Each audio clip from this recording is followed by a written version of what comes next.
Oh. All right, we live. We're live. All right. Shabbat shalom, everyone. Shabbat shalom.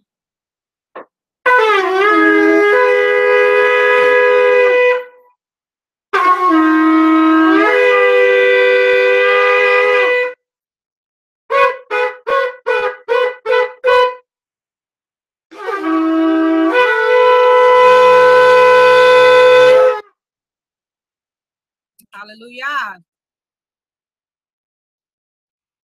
Let's see some prayer. Yahuwah, Todah Rabbah for this Shabbat. Todah Rabbah for bringing us all over the roads and the highways safely, Father, to once again come and praise and worship you and open up your scriptures and to just fellowship together on your Shabbat, Father. We just ask that you just be with us today. Open up our minds, open up our hearts and our ears to your understanding. Be with us in our praise and worship. Let it be pure. Let it be a sweet sound in your ear, Father. Bless the word that's coming forth. Be with the More as he opens up your scriptures. Let's speak through him and let us hear your words that you have from your scriptures, Father. And let us be doers of your words and not just hearers, Father. Bless the fellowship today. Bless our communion as we come together in fellowship and with word and in food and in fellowship. Be with us with every aspect of the day, Father. And we give you all esteem and praise in your Son, Yahushua's name. Hallelujah. Hallelujah. Hallelujah.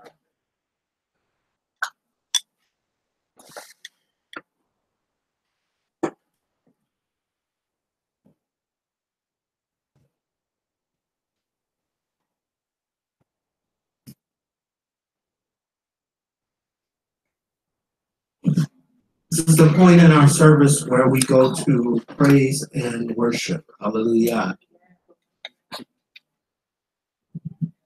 We were made to praise him.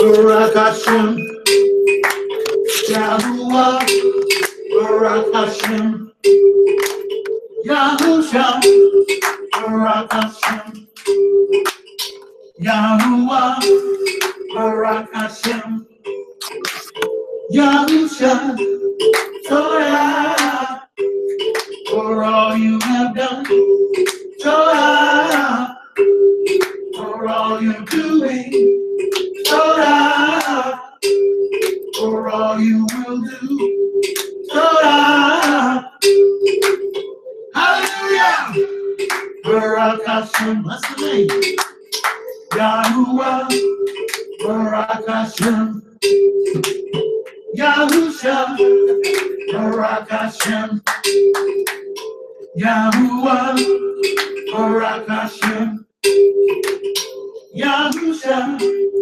Torah, for all you have done, Torah, for all you're doing, Torah, for all you will do, Torah, hallelujah, Baruch Hashem, bless the name, Yahuwah, Baruch Hashem, bless the name, Yahusha, Baruch Hashem, bless the name, Yahuwah, Baruch Hashem, Yahusha, Torah, thank you for all you have done, Torah, for all you're doing, Torah, thank you for all you will do, Torah, hallelujah, thank you in your own words, in your own way. Thank you for waking us up this morning. Thank you for your provision. Thank you for your goodness, your mercy, and your grace. Hallelujah.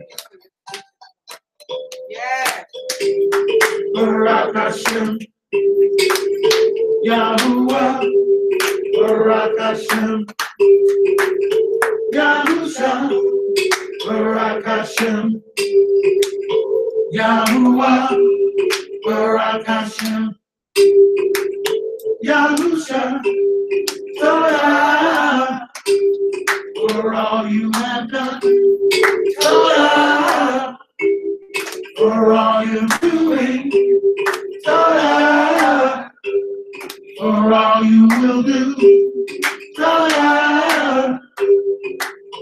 Hallelujah! Yeah. Give him a hand clap of praise. He is worthy. He is worthy of all of our praise.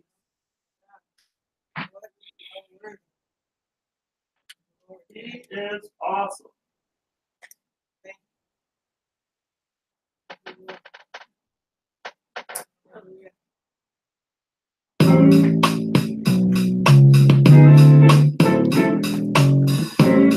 Hallelujah!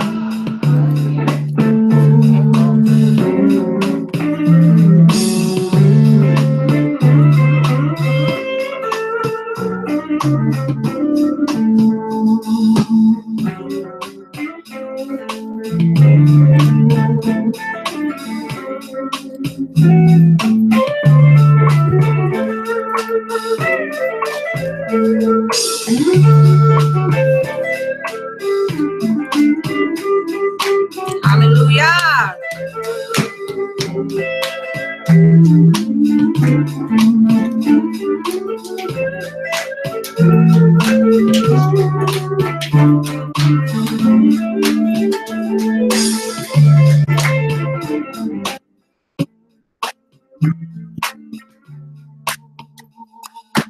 Just because you're a Hebrew, don't get you into the kingdom.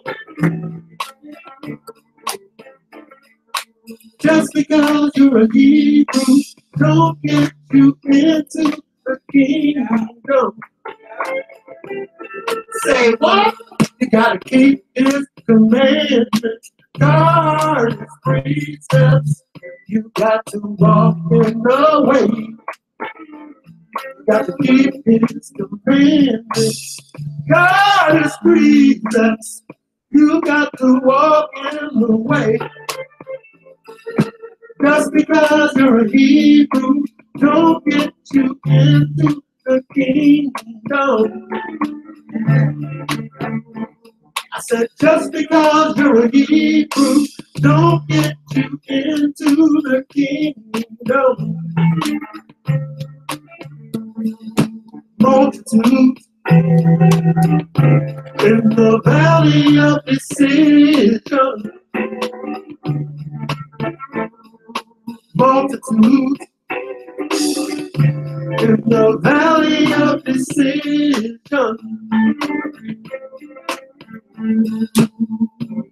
You got to walk through the lonesome valley.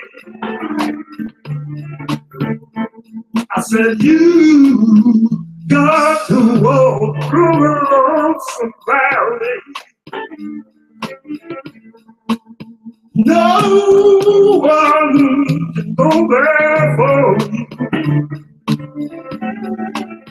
No one can walk it out for you. Your mama can't go there for you. Your daddy can't go there for you. Your sister can't go there for you. Your brother can't go there for you.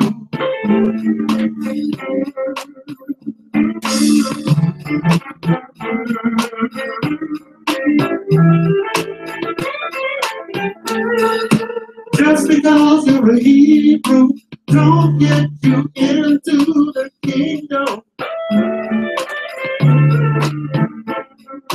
Just because you're a Hebrew, don't get you into the kingdom. I said, just because you're a Hebrew, don't get you into the kingdom. Just because you're a Hebrew, don't get you into the kingdom. What do I have to do? You got to keep His commandments, guard His precepts. You got to walk in the way. You got to keep His commandments, guard His precepts. You got to walk in the way. Multitudes in the valley of decision. Multitudes in the valley of decision.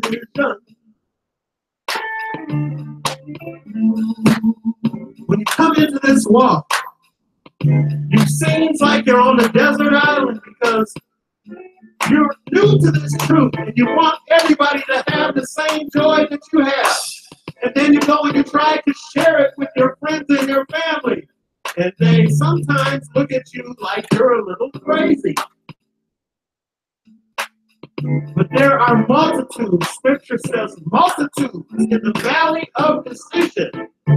There are multitudes, but the way is narrow and there be few that find it. So we cannot depend on what our grandfather did. We cannot depend on what our father did. We cannot depend on what our grandmother did, because they can't walk out your faith for you. You have to follow His commandments. You have to guard His precepts. You have to choose to walk in the way.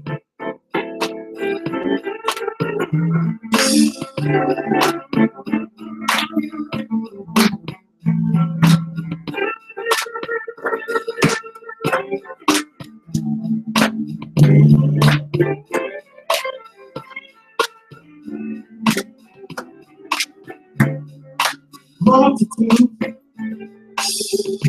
in the valley of decision. I said multitude in the valley of decision. Just because you're a Hebrew, don't get you into the kingdom. Just because you're a Hebrew, don't get you into the kingdom. You got to keep His commandments, guard His precepts. You got to walk in the way. You got to keep His commandments. You got to guard His precepts. You got to walk in the way. Multitudes in the valley of decision. Multitudes in the valley of decision. Mama can't go there for you. Daddy can't go there for you. You got to walk this faith for yourself. Your granny can't go there for you. You got to make a decision. Your BFF can't go for you. They can't go for you. You got to walk in the way of children. You got to keep His commandments. You got to guard His precepts. You got to walk in the way. You got to go the lonesome valley. You got to go through the lonesome valley. Multitude the valley of decision. Multitude I'm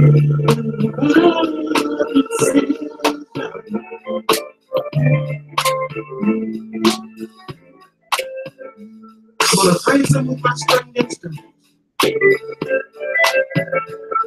Hallelujah.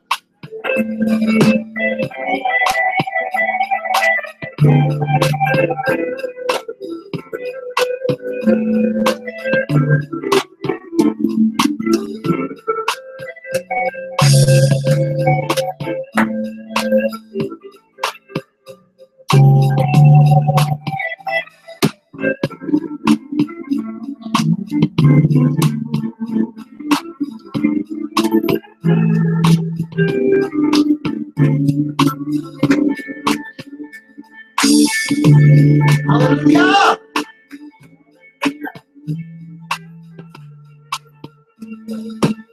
He is worthy of all of our praise, all of our adoration, all of our thanksgiving, all of our praise.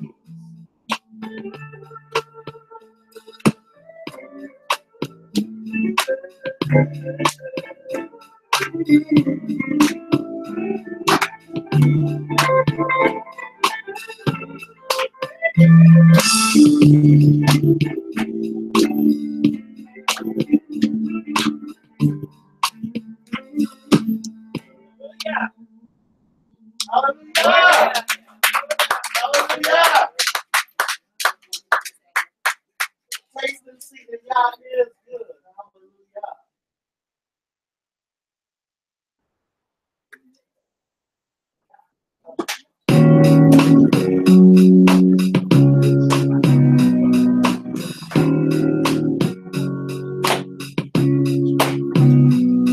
Will you be ready when the bridegroom comes? Will you be ready when the bridegroom comes? Will you be ready when the bridegroom comes? The Spirit and the bride say come. Ready when the bridegroom comes? Will you be ready when the bridegroom comes? Will you be ready when the bridegroom comes? The Spirit and the bride say come. Spirit and the bride say come. Hallelujah. Hallelujah. Have you oil in your lamps, or are you fast asleep? Yasher. Are you ready for the groom, the soon coming King, King of all? Have you oil in your lamps, or are you fast asleep? Yasher. Are you ready for the groom, the soon coming King, King of all? Will you be ready when the bridegroom comes? Will you be ready when the bridegroom comes? Will you be ready when the bridegroom comes? The Spirit and the bride say come. Will you be ready when the bridegroom comes? Will you be ready when the bridegroom comes? Will you be ready when the bridegroom comes? The Spirit and the bride say come. Spirit and the bride say come. Hallelujah! Can you sing it with me? Spirit and the bride say come. Hallelujah! Yasher. Have you oil in your lamps, or are you fast asleep? Yasher. Are you ready for the groom, the soon coming King, King of all? Have you oil in your lamp, or are you fast asleep? Yasher. Are you ready for the groom, the soon coming King, King of all? Will you be ready? Will you be ready? ready when the bridegroom comes? Will you be ready when the bridegroom comes? Will you be ready when the bridegroom comes? I say come. Will you be ready when the bridegroom comes? Will you be ready when the bridegroom comes? Will you be ready when the bridegroom comes? Spirit and the bride say come. The Spirit and the bride say come. Hallelujah. Hallelujah. Hallelujah. Spirit and the bride say come. Come. Have you oil in your lamps? Or are you fast asleep like the 10 virgins? Yasher. Are you ready for the groom, the soon coming King, King of all? Are your garments clean? Are your garments clean? Yasher, Yasher. With those that you've done wrong, have you made amends? Yasher. Will you be ready when the bridegroom comes? Will you be ready when the bridegroom comes? Will you be ready when the bridegroom comes? The Spirit and the bride say come. Will you be ready when the bridegroom comes? Will you be ready when the bridegroom comes? Will you be ready when the bridegroom comes? The Spirit and the bride say come. Spirit and the bride say come. Hallelujah. Hallelujah. Spirit and the bride say come. Hallelujah. What is the disposition of your heart? Have you oil in your lamps? Or are you fast asleep? Yasher. Are you ready for the groom, the soon coming King, King of all? Hallelujah. Oil in your lamp, or are you fast asleep?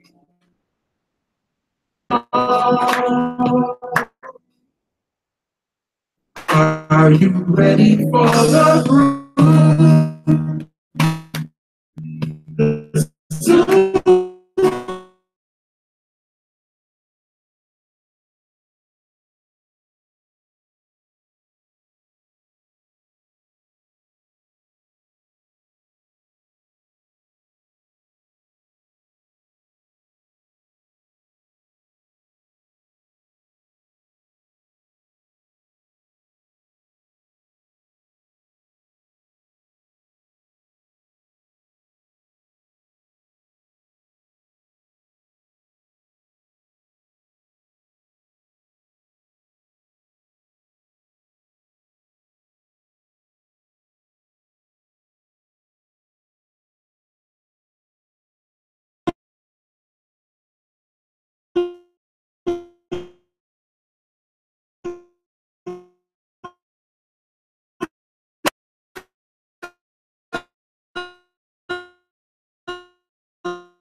right here. This has been put together by the Catholic Church as to what books they felt like they wanted together. But, you know, who gave them that authority to do that? You know, we understand that we are the Most High's portion. And all the other nations have been given over to other mighty. So they follow different spirits. They follow different direction and guidance. And what we are following, we're following the direction of the Most High. So as He has given our writers the spirit to write down these things concerning our history and concerning those things that He desires for us to know, then we need to go and look into those books as well to get the complete story, because there's things that the church world does not want us to know. We've been kept in the dark as to who we are as a people for hundreds of years, for centuries, to be so that they would have their way and that they would try to fit themselves into the very scriptures that we hold in our hand. But these scriptures were written to us as a people. This is our history. This is a story of how the Most High has been working in us as a people and bringing us over the centuries, and not only where we've been, where we're at, but where we're going. And so the story hasn't ended. You know, we are inserted into that story as we are approaching the last day, and as we are living in this last day, as He's being able to beginning to work out all of what He has prophesied, all of what He has given the prophets to speak concerning the scripture. And here we are at that last day. We're at the end of the 400 year of our captivity. And so we're at that end. We know that He's about to come in and deliver His people. And so we're all should be excited about that, excited about what we're headed into. We know that He's waking us up in masses right now. So Israel is waking up, understanding who she is. And so we are in Bereshith, the 7th chapter. We will be going back into Yasher again. So those that are not familiar with that story, in the book of Yasher, you'll want to be able to go in and read that. You will be amazed at the ability and what it looks like when the Most High is working in us as a people, what we're capable of. When we think of that, because often we think, read Yasher. Yasher reads like something like we've never heard of before. I mean, the abilities that the patriarchs had, the strength that they had, that's not foreign to the 66. It's just that we've not been given the direction to look at it the way that we have, because we look at Samson and we look at how strong Samson was. Now, when the Spirit moved in Samson, he was stronger than anybody we can that we've heard of. But not only was he strong, but Samson had to be extremely fast, because you can't catch it. You can't catch a fox with just being strong. You got to be fast. You have to be smarter than that fox. But he didn't only catch one fox. How many foxes did he catch? 300. How many of y'all have ever even seen one fox? Let alone 300. I mean, you can go a lifetime without seeing 300 foxes. Because foxes don't want you to see them. They, usually when I've seen foxes, it's been off in the distance. They saw me before I saw them, and they try to get out the way. So for Samson to have been able to catch one, he had to be extremely fast. So for him to have dealt with an army of men, not only with strength doing that, but speed and stamina. Swing anything 1,000 times, and it's going to feel like your arm is falling off.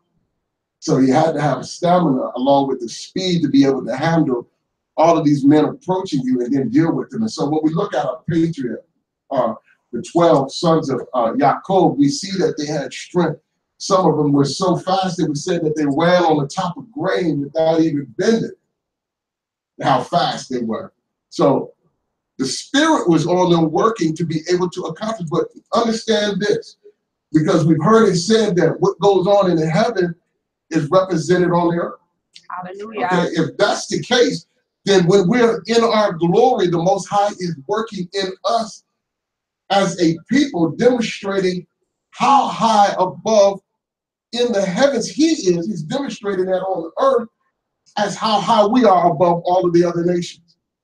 And so if He says that we're going to be high and far above all the other nations, then understand that our strength will be far above. Our speed, our stamina, our wisdom, our intelligence is going to be far above all the other nations as well.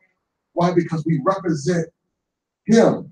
And He is represented in heaven as being the Most High, far above all the other mighty. Hallelujah. And so will we on this earth represent Him in this flesh, far above all the other nations that are on the surface. So we're going to look into a little bit of that in Yasher, because I think it's important for us to see that, understand that, and get the full story in all of its color. It's not that Bereshith doesn't give us what it wanted to give us, because I think He gave us so that we can understand and we can move through and begin to grasp all that the Most High was doing.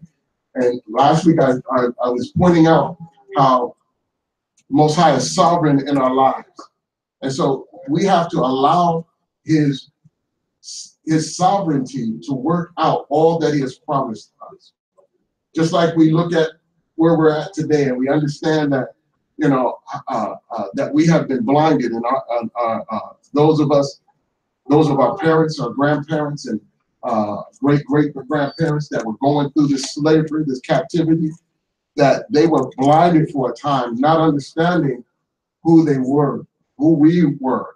And now that we are awakening to understand who we are, we see that the Most High is in His sovereignty is waking us up at the time that we're supposed to be awakened. And so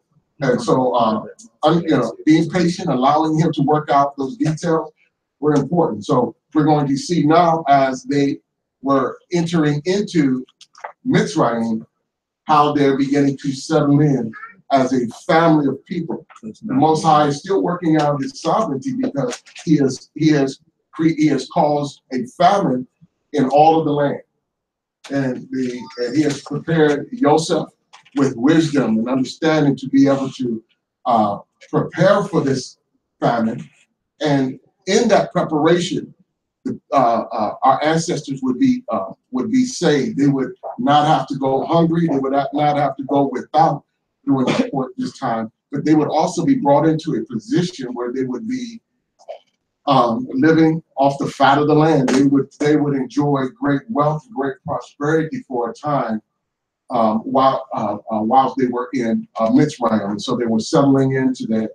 And who can remember how many souls entered into Mitzrayim? 70 souls entered in. Counting Yaakov and his sons and the wives and children. Were we counting Yosef? No. Counting Yosef in his family. So let's get started. We are in 47, I believe, and what is it? 28. We'll pick up 47 and 28. Bereshith 47, verse 28. And Yaakov lived in the land of Mitzrayim 17 years. So the length of Yaakov's life was 147 years. And the time of Yashrael to die drew near. And he called his son Yosef and said to him, Now, if I have found favor in your eyes, please put your hand under my thigh and show loving commitment and truth to me. Please do not bury me in Mitzrayim, but I shall lie with my fathers, and you shall take me up out of Mitzrayim and bury me in their burial place. So there was a burial place that was bought by whom? Who bought this burial place? Huh? Abraham bought this burial place. And so his seed was being buried in this place, a place of burial for them. And Joseph, Yaakov at this point is saying, you know, don't bury me in this land. Who has any idea why he doesn't want to be buried in this land? Say again, I heard a voice. It's not home. That's not the promised land. You know, that's not the place where what was promised to his forefathers. Wasn't the place that he knew the Most High had been dealing with him and prophesying to him. And so, as you know, so that you don't misunderstand, because you know, yes, look at Joseph and look at the glory he had. He's second in command in all of Mitzrayim. It's probably hard to figure out who was running Mitzrayim, because everything is put in his charge, under his command. He is living an extremely lavish life. The 12 sons, they were given the best land. Who knows what part of Mitzrayim they were in? Goshen. They were given the fat of the land in Mitzrayim, where they could graze their cattle and their sheep. And so they were living very lavishly at this point. But just don't get this twisted, though. This is not home. Some of us have mistakenly adopted this as home because of the lies, because of the little bit that has been given to us, you know, to kind of keep us in the lie. We start to think that this is the best that we're going to ever have. But the Most High has given us promises. He has given our forefathers promises. And He has given us a land that belongs to us. Not the people that are over there in that land now, but a land that belongs to us. Hallelujah. Not just a sliver or a land that they're occupying right now, but the whole of lot. They're all the way from from Euphrates to what's the river coming out of Egypt? Now, all the way to, it's all our land. It's a desert now. But it's prophesied that when we get there, when He brings us back, that it is going to flourish and overgrow. It is going to look like an oasis, because the right people will be in the land. Hallelujah. And He will bless us and our land when He brings us back to that place. Hallelujah. And so that's home. And so Yaakov is so that his sons and his grandchildren and great grandchildren, so that they don't misunderstand. Don't bury me here. Don't leave my body in this place. So make a promise to me that you'll take my body out when I die, that my children don't get a misunderstanding that this is the place that is our home. Continue. Verse 30 continue. And he said, I do as you have said. And he said, swear to me. And he swore to him. And Yasher bowed himself on the head of the bed. Chapter 48, verse 1. Events, it came to be that it was said to Joseph, see, your father is sick. And he took with him his two sons, Manasseh and Ephraim.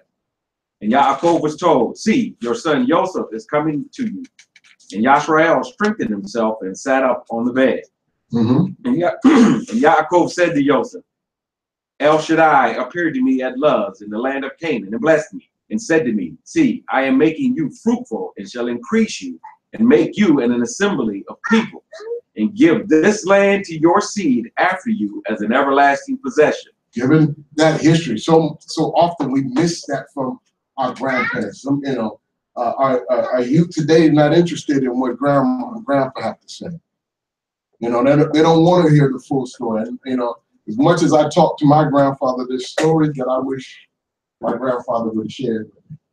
You know, when he came out of the South, there was things that happened that are part of our story, our lineage, that I need to know and wish he would have felt comfortable enough. It was traumatic for him. I do understand that. You know, and when they left everything behind because they were trying to escape certain persecutions that were going on, you know, and until they got to Michigan. And he wasn't comfortable enough to just sit down and share that story with everybody. You know, but as he has gotten older, I wish I would have been able to sit down with him and just say, you know, Grandpa, I need to hear this story. I need to hear and understand what, you know, what you went through, and so that I may be able to pass this down on, you know, my children. And, you know, and so Yaakov, as he's getting older, realizing that, you know, okay, you know, I need to make sure that my sons understand the story and what has been promised to us as a people, so that they're strengthened and so that they know and that they have direction and guidance. And the son Joseph to his bedside, and he's calling Manasseh and Ephraim, because he's going to explain something to them, because they were not able to sit under his wing and to learn all of these stories. So I need to explain it to them. And I'm also going to do another thing that we'll find out. All right. And now your two sons, Ephraim and Manasseh, who were born to you in the land of Mitzrayim, before I came to you in Mitzrayim, are mine. Now, what did he just do? Adopted him. He adopted who? Ephraim and Manasseh. Ephraim and Manasseh as his own sons. Now, they're his grandsons. Did he do that with all the other 12? No. Did he just like, you know, all of y'all children are mine? But he did it with Ephraim and Manasseh. So now they're part of that, what we see as the 12, because we're going to see as they are named and as they go into the land and as they begin to get inheritance within the land, out of all of the grandchildren, they're the only ones. Why? Because they've been adopted as his own children. Continue. As Reuben and Simeon, they are mine. Your offspring, who you shall bring forth after them, are yours. Mm-hmm. And let them be called by the name of their brothers in their inheritance. Yeah, those are yours. But these two, they belong to me. You know, they're going to be part of the inheritance of my children, along with the 12. They have an inheritance with me. You know, and so you let them know that, you know, you can have as many else as you want after this. No, y'all. But these two, these are mine. Verse 7. And I, when I came from Padan, Rahel died beside me in the land of Canaan on the way, when there was but a little distance to go to Ephrath. Mm-hmm. And I buried her there on the way to Ephrath, and that is Bethlehem. And Yasher said to Joseph's sons, and said, who are these? And Joseph said to his father, these are my sons, whom Elohim has given me in this place. And he said, bring them to me and let me bless them. Mm-hmm. And the eyes of Yasher were dim with age, and he was unable to see. And he drew them near him, and he kissed them and embraced them. And Yasher said to Joseph, I had not thought to see your face, but see, Elohim has also shown me your seed. Mm-hmm. So Joseph brought them from between his knees, and he bowed down with his face to the earth. And Joseph took them both, Ephraim with his right hand toward Yasher's left, and Manasseh with his left hand toward Yasher's right hand, and brought them near him. And Yasher stretched out his right hand and laid on Ephraim's head, who was the younger, and his left hand on Manasseh's head, consciously directing his hand, for Manasseh was the firstborn. And he blessed Joseph and said, the Elohim before whom my fathers Abraham and Yitzhak walked, the Elohim who has fed me all my life long to this day, the messenger who had redeemed me from all evil, bless the youths, and let my name be called upon them in the name of my fathers Abraham and Yitzhak, and let them increase to a multitude in the midst of the earth. Mm-hmm. And when Joseph saw that his father laid his right hand on the head of Ephraim, it was evil in his eyes. It was evil. Not evil in the sense that that he had done an evil deed, or, you know, he had committed a crime or anything, but he understood that this is not the order. This is not the order by which things should be done. This is not how it should be. But is this foreign to you got some echo going on? You know, another speaker. Should be off now. Was this foreign to him? Well, should this have been foreign to Yosef? Why not? It happened. It happened to who? Oh, okay. It happened it happened to Yaakov as well. That his own Joseph's father was given the firstborn blessing over his brother who? Esau. Which we'll find out in this lesson is an issue. It has been an ongoing issue, and it has been an issue that is still going on to this very day. That they have been at odds with each other, and so we're going to go into as we go into Yasher, we're going to see that that this issue continued to burn, even though they made prior agreements. Esau seemed to struggle with issues when he made an agreement to something. It seemed like he can't just stick with what was agreed to and live with that, but that he's got to go in beyond that to demand what he wants when he felt like he could take it.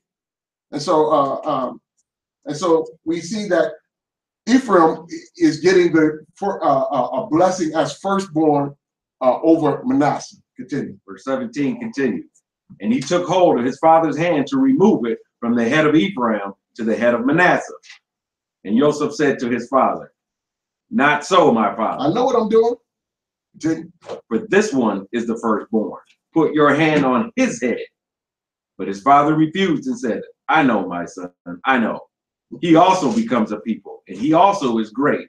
And yet his younger brother is greater than he. And his seed is to become the completeness of the nations. So we see Ephraim. We even see that that when that somebody from his tribe will actually become king of the northern kingdom. So what was prophesied here actually came to pass. And so we see when we see or refer to the northern tribes, we refer to the northern tribes as Ephraim or Israel.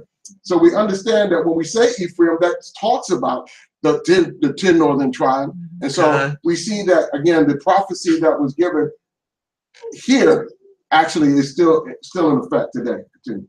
Verse 20. And he blessed them on that day, saying, in you Yashrael shall bless, saying, Elohim make you as Ephraim and as Manasseh. Thus he put Ephraim before Manasseh. And Yashrael said to Joseph, see, I am dying, but Elohim shall be with you and bring you back to the land of your fathers. And I have given to you one portion above your brothers, which I took from the hand of the Amorite with my sword and with my bow.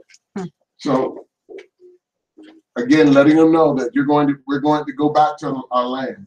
This is not our land. This is a nation belonging to somebody else. We're here temporarily. We need to understand that we're here. This is temporary. I don't care how much blessings the Most High has given you individually. This is not our home. This is not our home.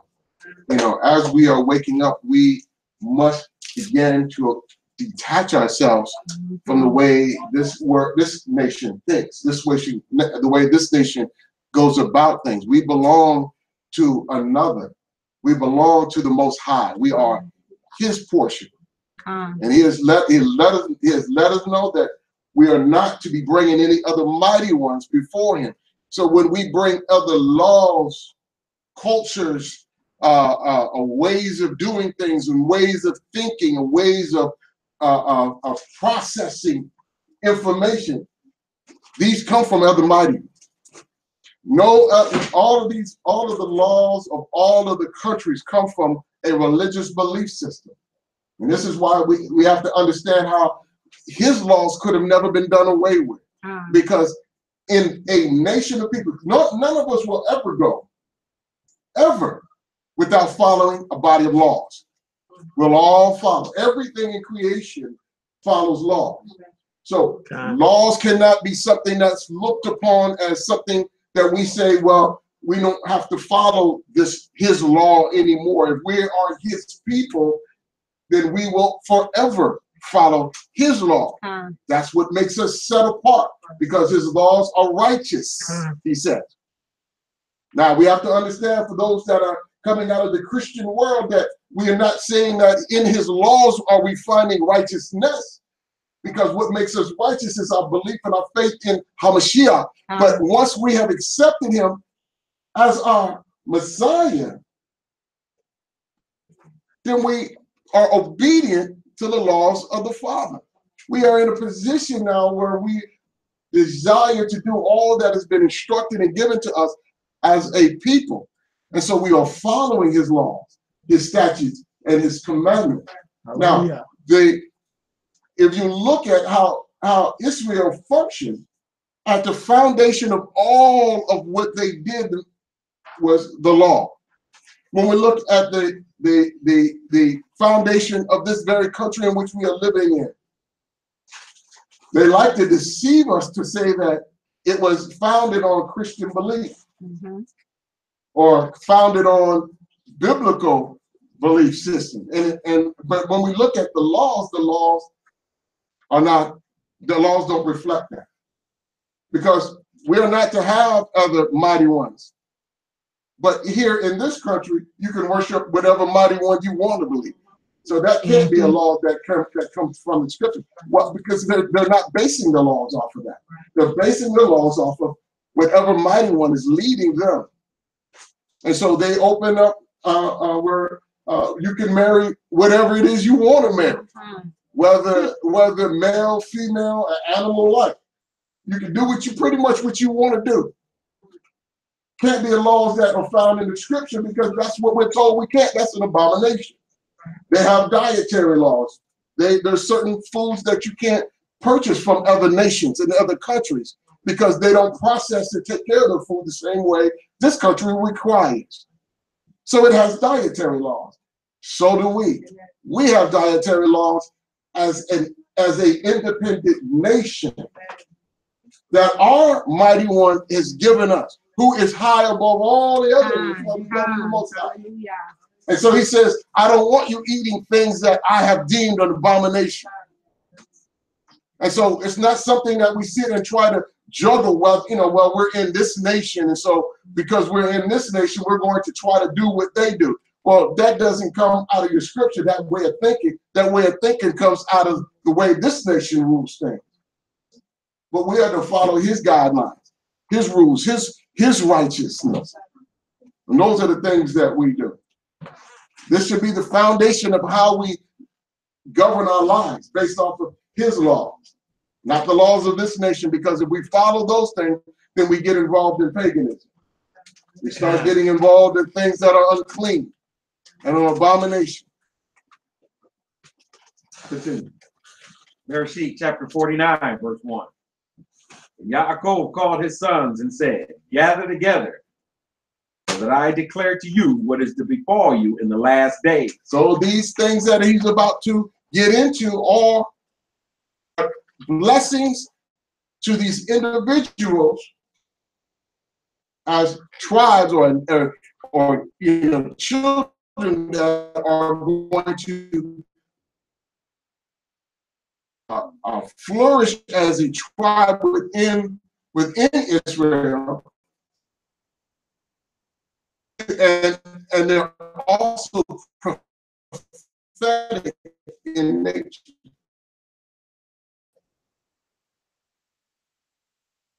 How things would be, and how what would occur within them as a nation of people all the way out today. Continue. Verse 2. Gather, you sons of Yaakov, to Yasher your father, who are my firstborn, my power, and of my strength, of exaltation and the boiling like would not excel, went up to your father's defiled it. So we know that Reuben against he has birthright because of the sin that he has committed.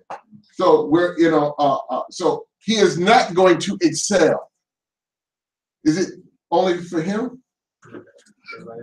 Nobody else in his lineage is. Because that's when we have to understand that who we come from, what has been given to our forefathers, is also on us as well. That is a concept we see all the way through the scripture. When Adam sinned in the garden, and the Most High began to tell him what curses would befall him, was it only going to be on him? No. But all of his seed. And that's why we still see the curses falling upon us. Why? Because we're of that seed of Adam.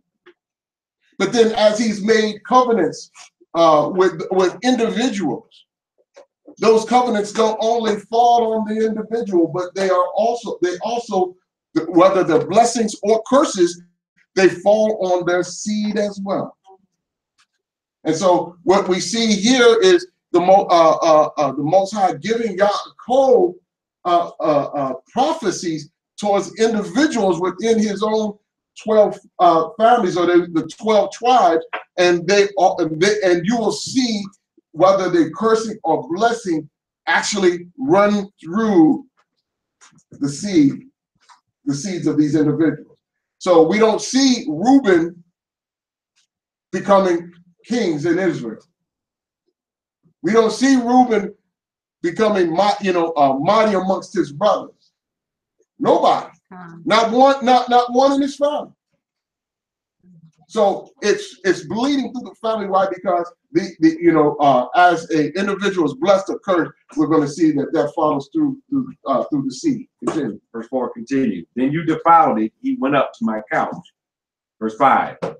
Simeon and Levi are brothers. Their weapons are implements of violence. Let my being not enter their council. Let my esteem not be united to their assembly. Because they killed a man in their displeasure, and they lamed an ox in pleasure. Now, what did Levi and Simeon do? Killed the man at Shechem. Well, why would they do that? They defiled their sister. That's right. So they were zealous towards destroying these people because of what was done to their sister, and this went against what Yaakov desired. It also speaks of how they treated animals and how they dealt with that, and because of that, they as well did not receive the blessings that of their place within Israel, within the family. Continue. Verse 7. Cursed be their displeasure, for it is fierce, and their wrath, for it is cruel. I divide them in Yaakov and scatter them in Yashrael. Verse 8.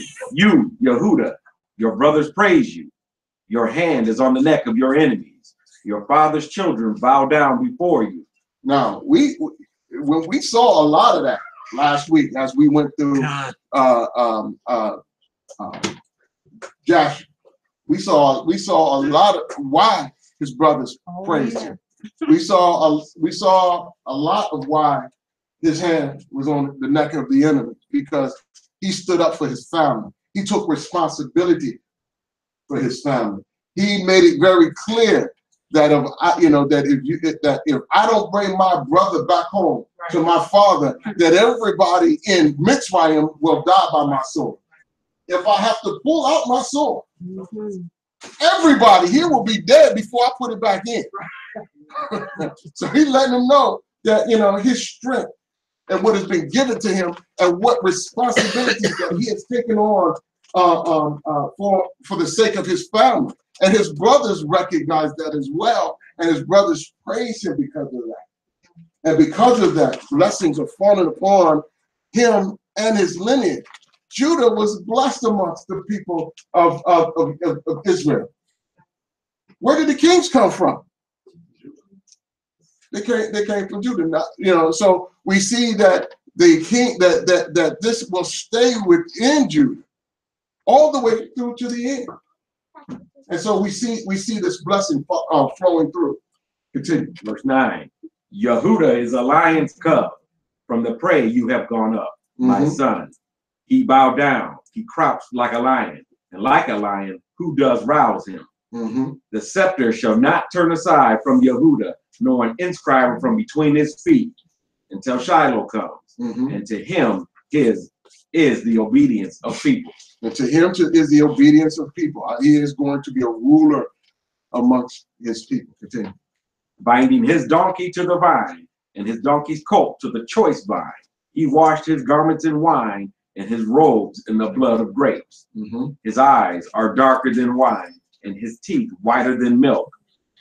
Verse 13. Zebulun dwells at the seashore. He is for a haven of ships, and his border unto Zidon. Now we look at Zebulun. We don't really, until you get into further study of these tribes and how they where they were at and how they fared when they went to the promised land. Zebulun was very huge in dealing with the nations as far as merchandise and getting involved in that. And so we see these blessings in him as he moves on and takes on the inheritance in the land. Continue. Verse 14. Yitzchar is a strong donkey lying down between two burdens. And he saw that a resting place was good, and that the land was pleasant. And he inclined his shoulder to bear a burden, and became a subject to slave labor. Dan rightly rules his people as one of the tribes of Yashrael. Dan is a serpent by the way, an adder by the path, that bites the horse's heels so that its rider falls backward. I just got through with a study. I don't know if anybody is on YouTube have watched Hebrew Nation Building. They have some really good teaching on, and one of the things that they were teaching on, which really brought out this prophecy about the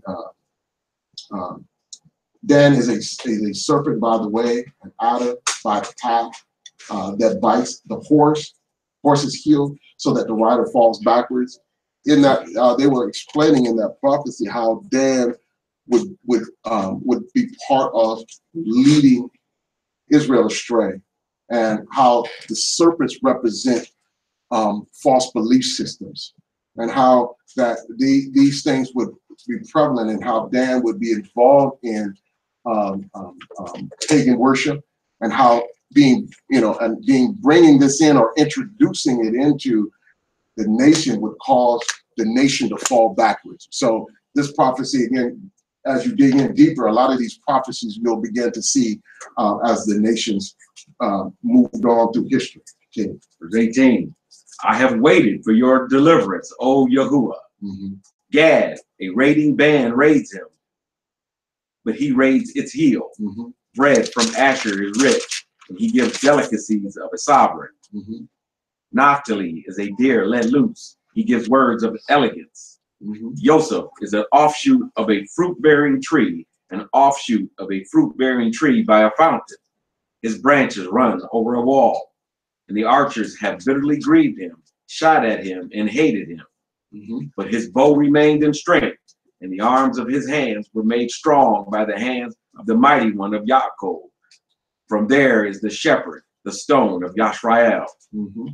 From the El of your father who helps you, and by the Almighty who blesses you with blessings of the heavens from above, blessings of the deep that lies beneath, blessings of the breast and of the womb.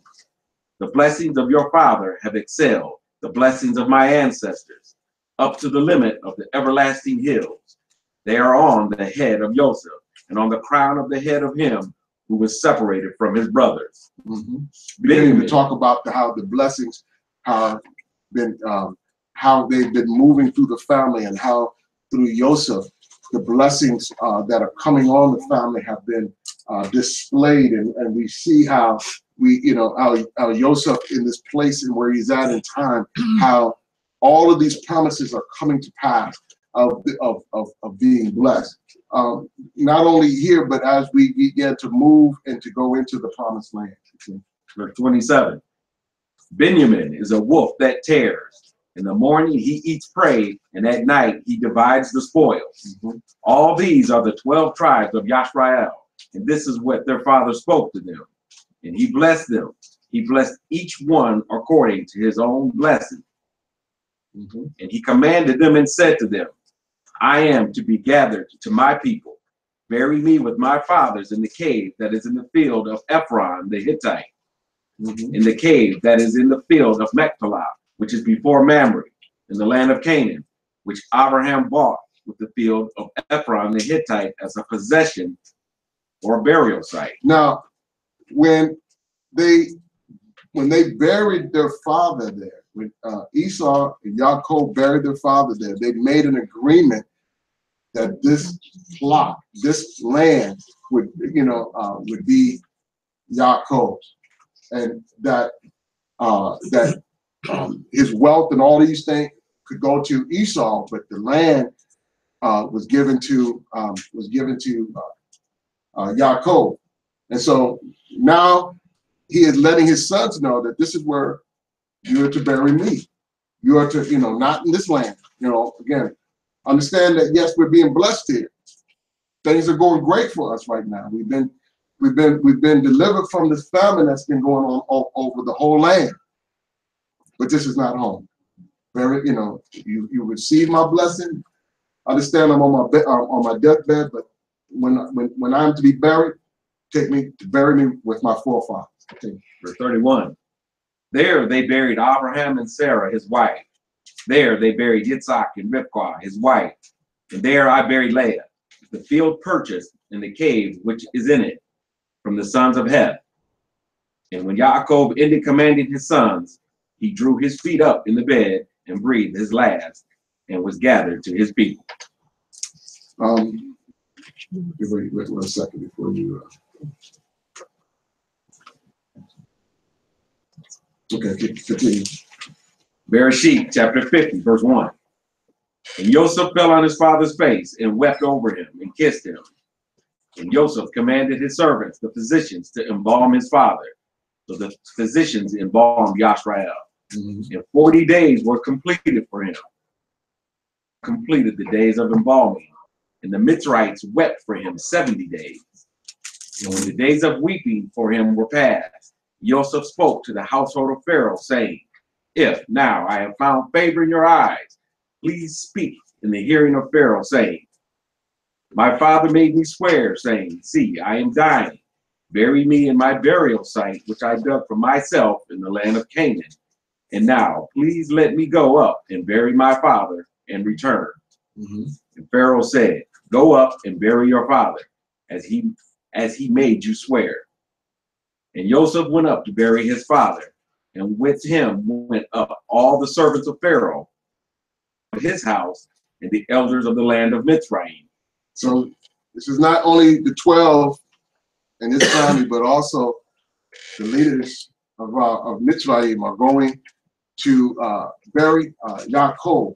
And so it was a great procession that was going into Canaan at this time, so that all of Canaan began to notice and began to recognize that somebody great had passed away and was being buried. Continue. Verse 8. And all of the house of Joseph and his brothers and his father's house, only their little ones and their flocks and their herds they left in the land of Goshen. And there went up with him both chariots and horsemen, and it was a very great company. And they came to the threshing floor of Atad, which is beyond the Jordan. And they lamented there with a great and very heavy lamentation. And he performed 7 days of mourning for his father. And when the inhabitants of the land, the Canaanites, saw the mourning at the threshing floor of Atad, they said, This is a very grievous mourning for the Mitzrites.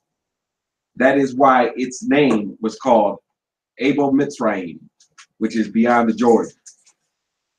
And his sons did to him as he commanded them. For his sons brought him to the land of Canaan and buried him in the cave of the field of Machpelah before Mamre, which Abraham bought with the field from Ephron the Hittite as property for a burial site. And after he had buried his father, Joseph returned to Mitzrayim, he and his brothers and all who went up with him to bury his father. Now, I want to stop right there, because just like when we stopped last week, we stopped short for a whole lot of story going on. Mhm.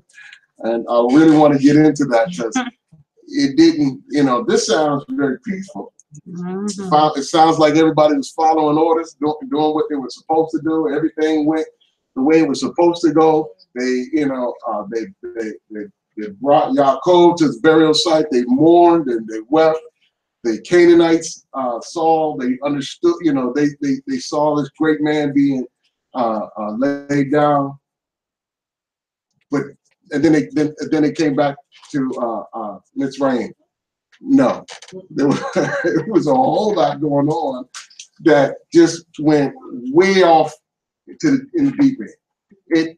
It was a fiasco that happened here, and so in order to understand all of what went on and all that happened, we have to go to the book of Yasher. So those that do have the book of Yasher, we're going to be in the 56th chapter of the book of Yasher, and we will pick up in the first verse.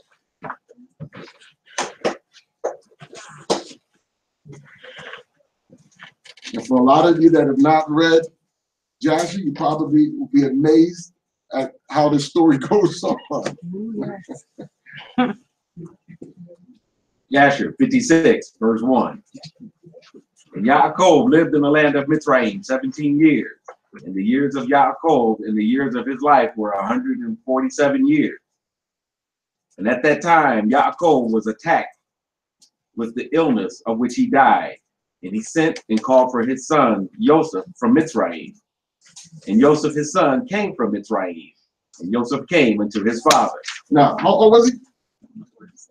147 years old. What was one of the first things that Pharaoh asked Yaakov when he met him? What was his age? He wanted to know how old he was. Oh, yeah. Now he's thinking, man, this dude way older than any of my ancestors. Why would y'all think he was older than any of his ancestors? I mean, it's in the scripture. What would be one of the reasons the Mitzrayites or the Egyptians didn't live as long as the Israel did? Diet. Huh? Diet. The way they worship, the way they live. Because when they left the land, one of the promises that was given to our forefathers was that if we follow his commandments, we wouldn't be stricken with the diseases and the sicknesses that happened in Egypt.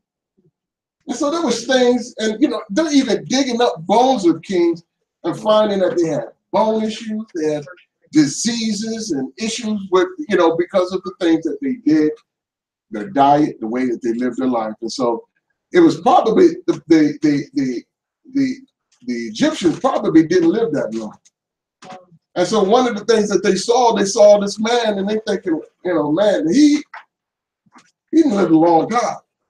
And it was probably very, you know, one of those things that, you know, Pharaoh looking like, man, how old are you? All right, go ahead. Verse 3.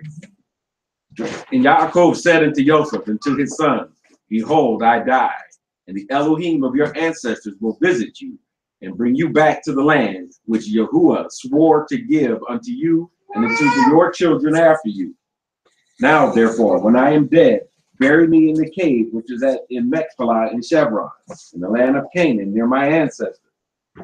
And Yaakov made his son swear to bury him in Machpelah in Chevron, and his son swore unto him concerning this thing.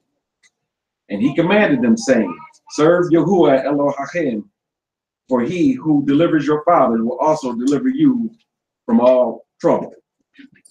Verse 6. And Yaakov said, call all your children unto me. And all the children of Yaakov's sons came and sat before him. And Yaakov blessed them. And he said unto them, Yahuwah Elohim of your fathers shall grant you 1,000 times as much and bless you. And may he give you the blessing of your father Abraham. And all the children of Yaakov's sons went forth on that day after he had blessed them. And on the next day, Yaakov called again called for his sons. And they all assembled and came to him and sat before him.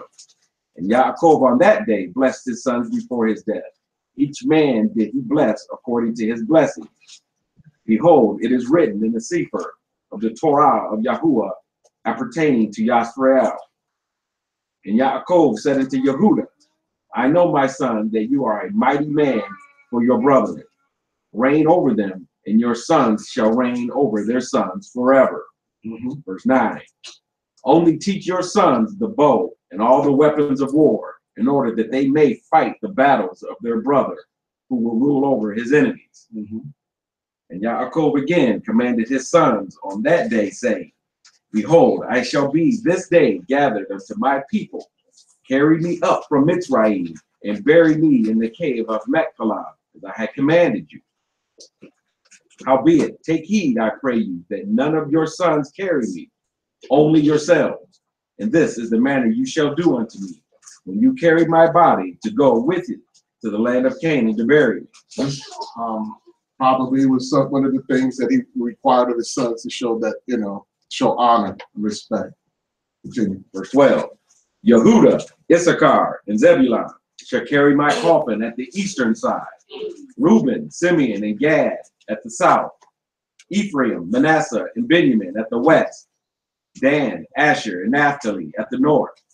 Let not Levi carry with you, for he and his sons will carry the ark of the covenant of Yahuwah with Yashrael in the camp. Now, I thought that very interesting. Yes. Yeah. Because if you read just the 66, you don't hear about the Ark of the Covenant until when? So they come out and give it to Moses. Let's see, give it to Moses. But Yaakov knew about this, understood that. He understood Levi's role and position. Right. Things were shown to our forefathers long before. But if we're not reading any of these other books, then sometimes we miss out, and we think things start at one point when actually they've been going on for a long period of time. Moses wasn't the first to receive the law. They've been following the law since creation. They understood the law and what the Father's commandment and how to eat and how to live. Why? Because he's always required obedience. He has always required obedience. And we need to understand that it's always been required, so that we never get in our mind that there is no requirement to be obedient to the Father. We always have to follow on. And so for us to have ever, and it hurts my heart that I ever taught while I was in Christianity that we didn't have to follow his law. But it is something we should have never not done.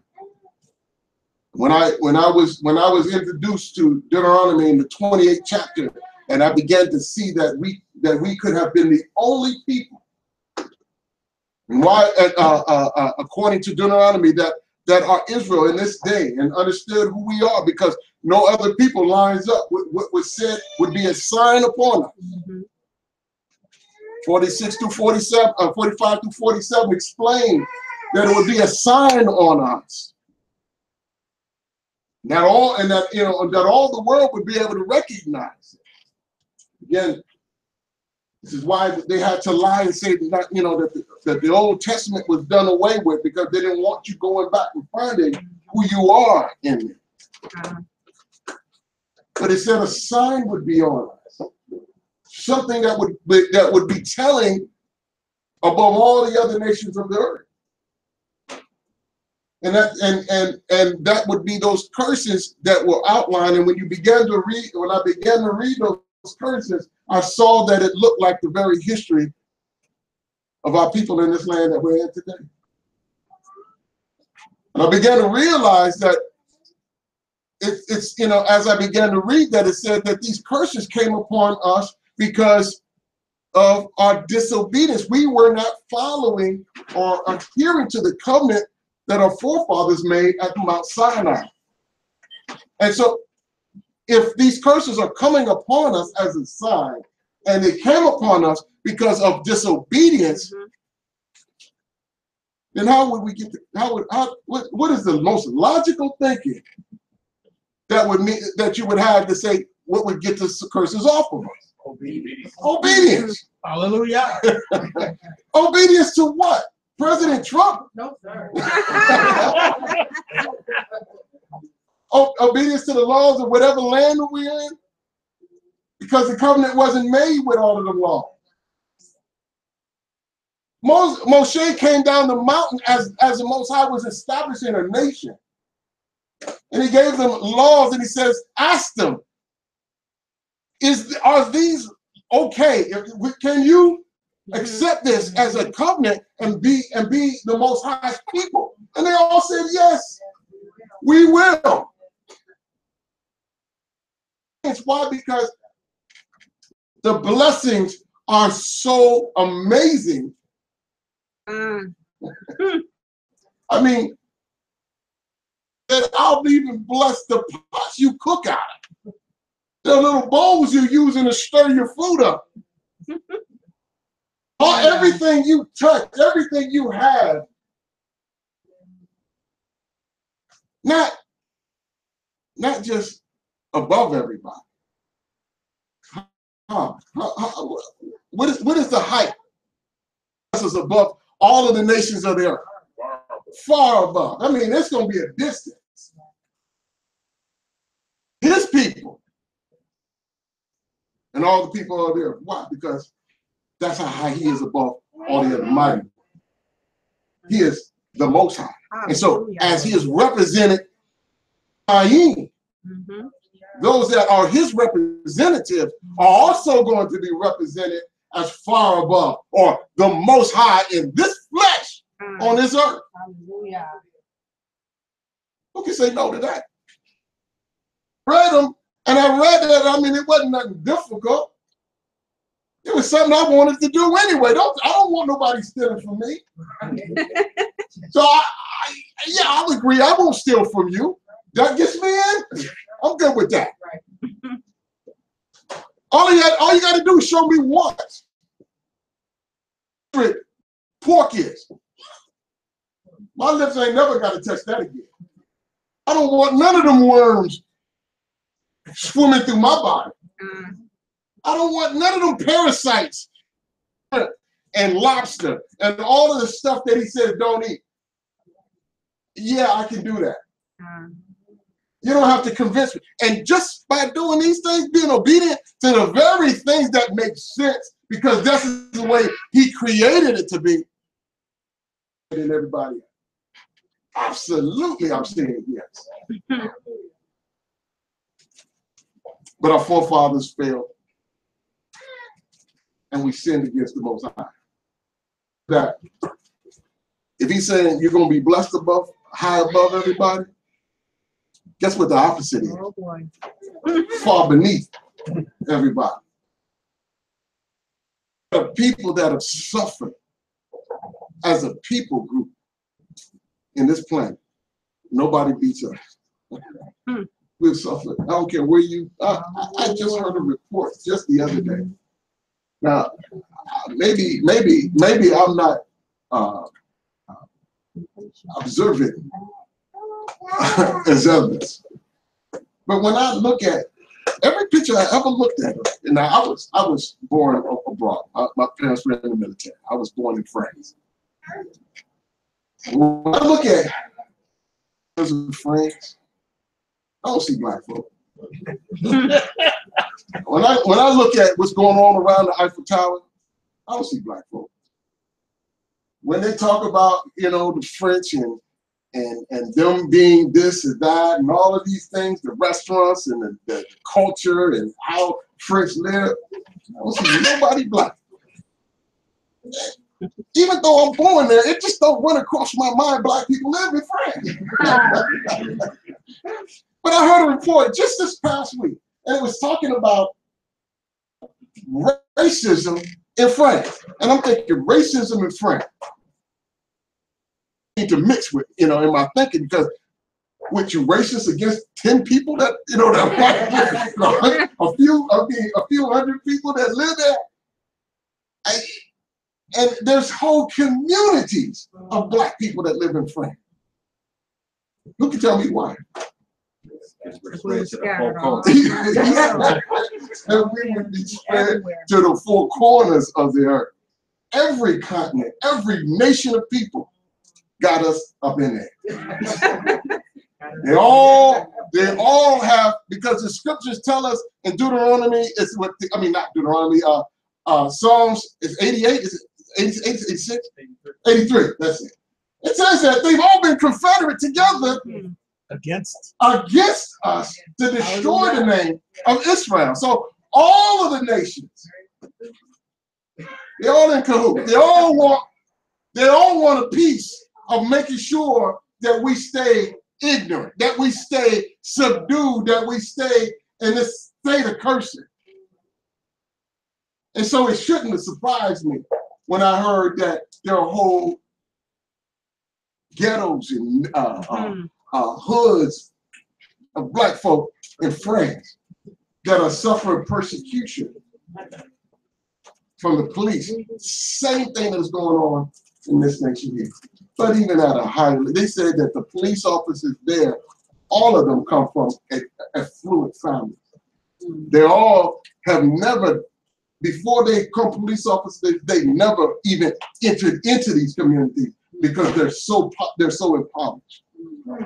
And so when they become police officers and then been given duty in these places, they look so far down on these people and they abuse them. Zero respect for these people at all. But then we go right back to Deuteronomy 28 and we see why. Because our people were disobedient. And so the curses what? Pursued them. Yes. You can't escape it. I don't care where you think you can go. I want to get out of America because these racists here in the Ku Klux Klan. Where you going to go? Right. Well, I want to go to France. They love folk in France.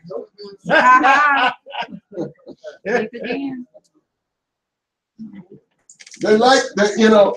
My brother was he was stationed in Hawaii. Look at everything in Hawaii. You think, man, Hawaii's the place to be. Just go to Hawaii. Don't go to the hood over there. It's all where all the dark ones are at. All the folk that got of color end up suffering and struggling on the island. You look at South America. South America's full of people of color. But don't go there and be as dark as me. You're gonna have to kind of be like Shema, be a little light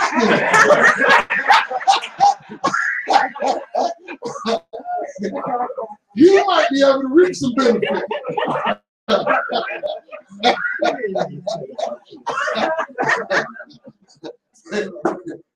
Gonna get me off the plane and usher me right to the ghetto.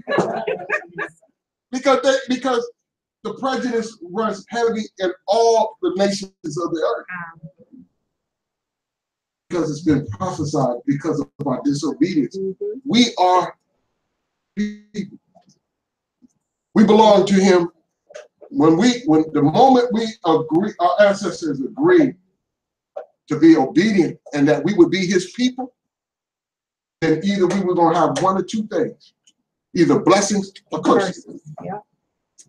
And that was going to follow through until the last one of them. But there's also prophecies that said that ain't gonna be a last one. So for as long as you can number the stars in the heaven, and if you can't understand the depths of the sea, there'll always be evil. Because he's not gonna let us die out. Because he's gonna take care of us. Why? Because he's going to continue to exist, and because he is the most high. And what goes on up there is represented down here. Yeah. Because he will always be. And so in this day and time, as we are living, he is bringing us back into our own. For thousands of years, the earth has suffered because because of lack of representation. of the Most High because his people have been in a state of disobedience. We've not been the light that we're supposed to be. And so the world has gone rampant in a wrong direction. They stole all of our writings and all of our scrolls and all of our books. Why is it they can't accomplish what was given to us? Because they have been given over to other mighty ones. And one of the things that just ran across my mind this past week is when we try to understand, I'm trying to come to grips with why it is that if they have all of the same material that we have, all of our writings, even adopted who we are, they snuck into our land and said, there's Israel. So, and is it that they don't, in following and worshiping and serving the Most High, we don't. They're not keeping his commandments either. They're not. No, they're not. They're far from keeping his commandments. So, what the problem is, are being led by another mighty one. There's another spirit over these nations. He doesn't deal with these nations the way he deals with his people. This is not what a spirit resides in. This is just a history. This teaches us in a position where we can begin to move in the spirit the way that we're supposed to. But just because you have it don't mean that you're going to have or be able to do the same thing that I'm going to be able to do. Honestly, we've never experienced the influence that they are influenced by. Because we sit up and wonder, how is it that they can keep doing this certain thing? I looked at a picture the other day, and this man of the nations, he's standing before a wall, and the wall is full of heads. 7 heads. Displayed proudly. Like hunters do, they go out killing. They got goat heads and bulls and bears and all of these things on the wall. He had heads. How can anybody do that? How can anybody proudly stand in front of a wall of 7 heads of dark-skinned people? The only way that he can do that is because another mighty one is influencing him. So they don't experience the movement of Elohim in their life the way we do, nor do we experience the movement of the mighty ones that they have in our life because they're given over to that and we're not. Hallelujah.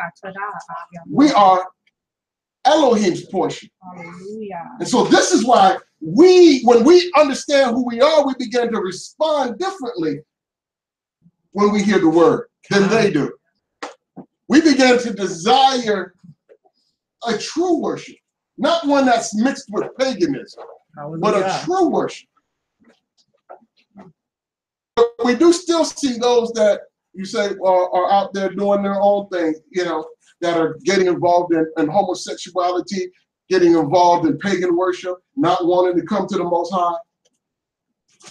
Y'all heard of what it is to be Hellenized, because if you don't understand who you are and you will not accept who you are, then you start trying to mimic those of these nations, but you still are in this ongoing battle and strife within because it is not something that we're given to. Because we're still the Most High's portion. It's these people that are doing that they find a little bit of success, but when they on their deathbed, many of them are looking and wondering, are struggling with the life that they live and what they're representing.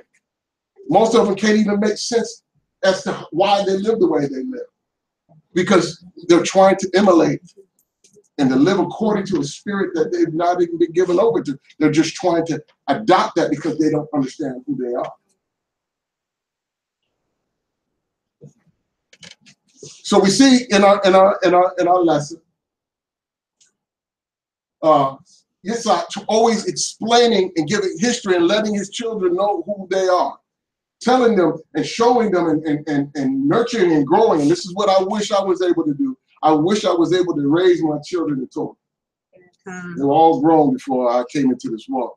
And so now I'm out there trying to turn them, but they, you know, I guess I did too good of a job in Christianity, and now they don't, you know, some of them don't want to hear, and they don't want to be able to see who they are, so they're not accepting of that. But for those of us that do have children, we need to do like Yaakov with them and begin to get into their history. It's not hard. All we got to do is start reading from Genesis all the way through Bereshith. And we begin to see the history of our people. We begin to talk about how great of a people we are. Talk about how we are the Most High's chosen people. We have a responsibility in our life. And then it began to teach them what the 10 Commandments are. Every one of these children, as they begin to learn how to count, one, give them the first commandment, let them know what that one is. When they get to 2, give them that commandment. Teach them the names of our forefathers and our patriarchs. Begin to introduce them and let them know that these are our ancestors and who we're tied to. And then when they want to understand, you know, who Grandpa Judah was and what he did, you can go and begin to read the exploits of their forefathers so that they can begin to desire to be like their forefathers, and to live like them, and to be obedient. You hear the stories of the ones that failed and say, I don't want to be like him, but I want to be like the ones that were obedient and that were followed after him, and understand that. So by the time he's 18, nobody's going to be able to tell him that he's an American. I don't care what soil, because see, that's not part of how we as a people think. You talk to an African and ask him where he's from. He ain't gonna tell you where he was born at. He's gonna tell you where his ancestors are from. And I had to learn that as I drive Uber and Lyft, and I'm talking to people from different countries, and I get to I pick up an African and I say, you know, where are you from? And they'll laugh because they know that I'm not gonna understand the answer. And so I asked him, explain what you're talking about. He said, when you ask an African where he's from, he's not going to tell you where he was born. He says, if I ask you where you're from, you might say I was born in Ohio, or I was born in California, or Michigan, or whatever. He says, that's not the way we think. He says, when you ask an African where they're from, he's going to tell you the land of his ancestors. Whether or not he's ever set foot in that land, that's where he's from. Understand, as we begin to teach our children into a land of captivity, but we connect them to the land of promise. Hallelujah. And we connect them to a people that have a great future ahead of them, so that they can be proud of who they are, and they don't have to look down on themselves, and they don't have to accept where the curses that been. Why? Because they know their answer, and they can begin to work their way out of that by worshiping and serving the Most High. Yaakov understood that. Don't bury me here, because I don't want your children to get confused and to think that this is our land. If they want to come and look at my place of burial, they don't walk down the street, but they got to go to our homeland, one that's been promised to our forefathers. Let them view me there.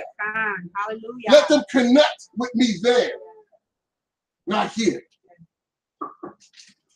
Continue. I know I went on a rant. That's okay, Maury. Verse 13 continues. Neither let Joseph my son carry, for as king, so let his glory be. Howbeit, Ephraim and Manasseh shall be in their stead. Verse 14. Thus shall you do unto me when you carry me away. Do not neglect anything of all that I command you.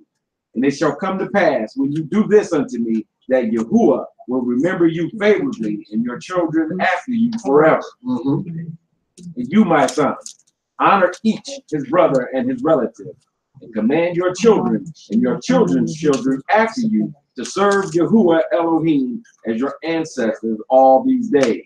Teach them how to serve Elohim. Teach them what that looks like.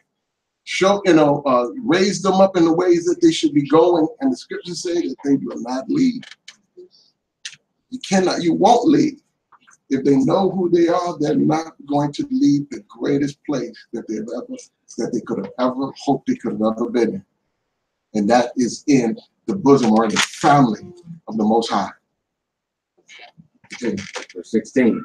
In order that you may prolong your days in the land, and your children's children forever, when you do what is good and upright in the sight of Yahuwah Elohim, to go in all his ways. And you, Joseph, my son, forgive, I pray you, the wrongs of your brethren and all their misdeeds and the injuries that they heaped upon you. Intended it for you and your children's benefit. Forgive. Now, Joseph understands that. You have to forgive. His brothers probably are still a little worried because all of his dreams have come to pass. Now to get back at each and every one of them. And sometimes, we look at some of these families around the world. They can't wait until Daddy died, because as soon as Daddy died, they go trying to get revenge. All mafia families, as soon as they get in charge, they start cleaning house. Don't clean house. Forgive your brothers for what they've done. Understand that the Most High is sovereign in our lives. Get to this place because you're better than your brothers. You did not get to this place because you're smarter or wiser. You didn't get to this place because Elohim loved you better than he loved your brother. You got to this place because the Most High was looking after the promises made to our forefathers, our forefathers, and our seed that is to come. Continue. Verse 18. And O my son, leave not your brethren to the inhabitants of Mitzrayim, neither hurt their feelings. For behold, I consign them to the land of Elohim, and in your hand to guard them from the Mitzrayim. And the sons of Yaakov answered their father, saying, O our father, all that you have commanded us, we will do. May Elohim only be with us. And Yaakov said unto his sons, He be with you when you guard all his ways. His way either to the right or to the left, in performing what is good and upright in his sight. For I know that many and grievous troubles will befall you in the latter days in the land. Yea, your children and children's children. Only serve Yahuwah, and he will save you from all trouble. Now, he had to be speaking, understanding that we were going to struggle in belief. We were going to go after other mighty ones. Yaakov didn't need that prophesied to him, because it was prophesied to Abraham that we would do these things. It was prophesied to Abraham that we would go into captivity for 400 years. Them 400 years, we're about to end here. And we're entering into the latter days, or to the last days. And so, but to ensure that you are part of and part of what he's doing as he is answering prophecy and prayer, you become part of the remnant. Part of the remnant. We can look around and see a lot of Hebrews in singing a song. Just because you're Hebrew doesn't mean you're going to enter in. Why? Because if you're not doing right, you're not living right. You're not following his commandments, then you have become an enemy of the Most High. So if you're born a Hebrew, it behooves you to follow his commandments. They're not hard. They're not grievous. You sit and look at the numbers and say, man, there's over 600 of them. How can I accomplish all of that? Well, count how many this country has. You have to count into the thousands before you get to the end. You got 600. 613. Some say not that many or more, but I mean, and all of them don't apply to you anyway. Because I don't know that, I don't think there's any priests in here. All of y'all ain't male and all of y'all ain't female. So there's some that apply and some that don't apply. So They're not hard, but but understand that we do our best to follow each and every one. If you read Bereshith, you're going to see guard my commandments over and over and over and over and over again, so much that you think, man, that's what they should have named this book, Guard My Commandments. Okay. 21. And it shall come to pass when you shall go after Elohim to serve him, and will teach your children after you, and your children's children to know Yahuwah. Then Yahuwah will raise up unto you and your children a servant from amongst your children. And Yahuwah will deliver you through his hand from all affliction, and bring you out of Mitzrayim, and bring you back to the land of your fathers to inherit it secure. Now, man, I wish, I could only wish that my dad would give me that compliment, this speech on his deathbed. My grandfather, that speech, and on his deathbed, and I can only hope that I could give my sons, my grandsons, this speech when I'm on my deathbed, and bless them and encourage them to keep going, keep going, keep going, and follow his commandments. Don't cease from following his commandments.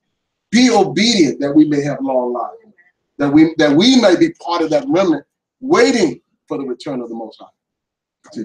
22. And Yaakov ceased commanding his sons, and he drew his feet into the bed. He died and was gathered to his people. And Joseph fell upon his father, and he cried out and wept over him and kissed him. And he called out in a bitter voice, and he said, "Oh, my father, my father." And his sons, women, and all his household came and fell upon Yaakov, and they wept over him, and cried in a very loud voice concerning Yaakov. And all the sons of Yaakov rose up together, and they tore their garments, and they all put sackcloth upon their loins, and they fell upon their faces, and they cast dust upon their heads toward the heavens. And this thing was told to Ashneth, Joseph's woman, and she rose up and put on a sack, and she, with all the Mitzrayim women with her, came and mourned and wept with Yaakov. And also all the people of Mitzrayim who knew Yaakov came all on that day when they heard this thing, and all Mitzrayim wept for many days. 28. And also from the land of Canaan did the women come unto Mitzrayim, when they heard that Yaakov was dead, and they wept over him in Mitzrayim for 70 days. And it came to pass after this that Joseph commanded his servants, the doctors, to embalm his father with myrrh and frankincense and all manner of incense and perfume. And the doctors embalmed Yaakov as Joseph had commanded them. And all the people of Mitzrayim, and the elders, and all the inhabitants of the land of Goshen wept and mourned over Yaakov. And all his sons and the children of his household lamented and mourned over their father Yaakov many days. And after the days of his weeping had passed away, and at the end of 70 days, Joseph said unto Pharaoh, I will go up and bury my father in the land of Canaan, as he made me swear, and then I will return. And Pharaoh sent Joseph, saying, Go up and bury your father as he said, and as he made you swear. And Joseph rose up with all his brethren to go to the land of Canaan to bury their father Yaakov as he had commanded them. And Pharaoh commanded that it should be proclaimed throughout Mitzrayim, saying, Whosoever goes not up with Joseph and his brethren to the land of Canaan to bury Yaakov shall die. I mean, they're treating him like he's a king, like he is a pharaoh. But Pharaoh understood how blessed he was because of Joseph, and it would have really been disrespectful, dishonoring of the one that has blessed him and his land, to not look upon his father as someone even greater than Joseph himself. And so, I mean, he literally treated as if he was a king and a very, very great man. Continue. 34. He heard of Pharaoh's proclamation, and they all rose up together, and all the servants of Pharaoh, and the elders of his house, and all the elders of the land of Mitzrayim went up with Joseph the nobles of Pharaoh, prince of Yosef, and they went to bury Yaakov in the land of Canaan. And the sons of Yaakov carried the coffin upon which he lay, according to all that their father commanded them. So did his sons unto him. And the coffin was of pure gold, and it was inlaid about with onyx stones and beryl. And the covering of the coffin was gold woven work, joined with threads, and over them were hooks of onyx stones and beryl. And Joseph placed upon the head of his father Yaakov a large golden crown, and he put a golden scepter in his hand. And they surrounded the coffin as was the custom of kings during their lives. And all the troops of Mitzrayim went before him in this array.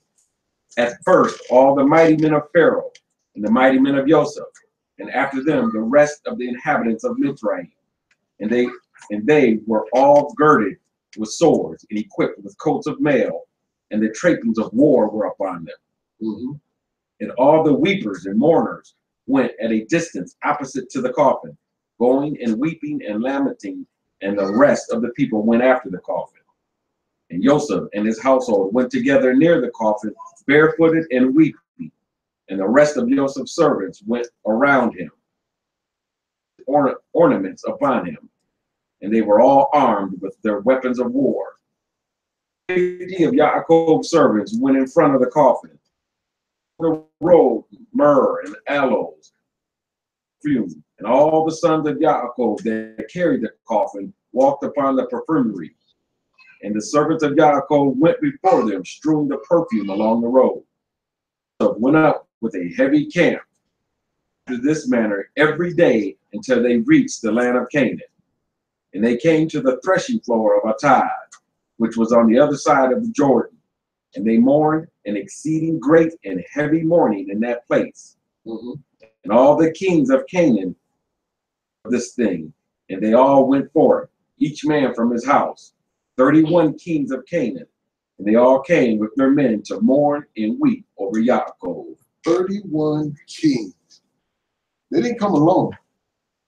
I mean, you know, ain't no king gonna just, gonna just walk up, you know, and look for a chair. I mean, he came up. They had to all come with armies as well to make sure that their king was taken care of. And so this probably looked like a war going on. Verse 44. And all these kings beheld Yaakov's coffin, and behold, Yaakov's crown was upon it.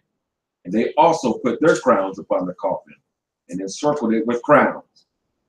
And all these kings made in that place a great and heavy mourning with the sons of Yaakov in Mitzrayim over Yaakov. For all the kings of Canaan knew the valor of Yaakov and his sons. So they all heard. Now again, to understand their valor, you have to read of the wars that went on in Canaan after Simeon and Levi went in and avenged the raping of their sister. War broke out and in Canaan, and they went in and was destroying hundreds of thousands. You know, they were fighting so many. I mean, literally, when you read it, it's tiring reading what they were doing. You know, along with understanding that they were actually physically carrying out these feats and destroying, you know, thousands and thousands of men, army after army, that were attacking them. So much that, you know, when they were done, there was nothing left but for everybody in the surrounding nations to look upon these people and say, truly, these men are of Elohim, because there's no way they could have accomplished this unless a mighty and powerful Elohim was with them.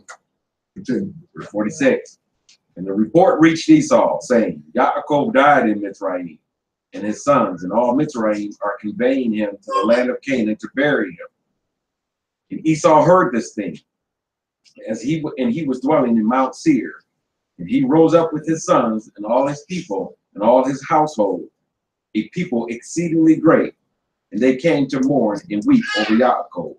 And it came to pass, when Esau came, he mourned for his brother Yaakov. And all Mitzrayim and all Canaan again rose up and mourned a great mourning with Esau over Yaakov in that place.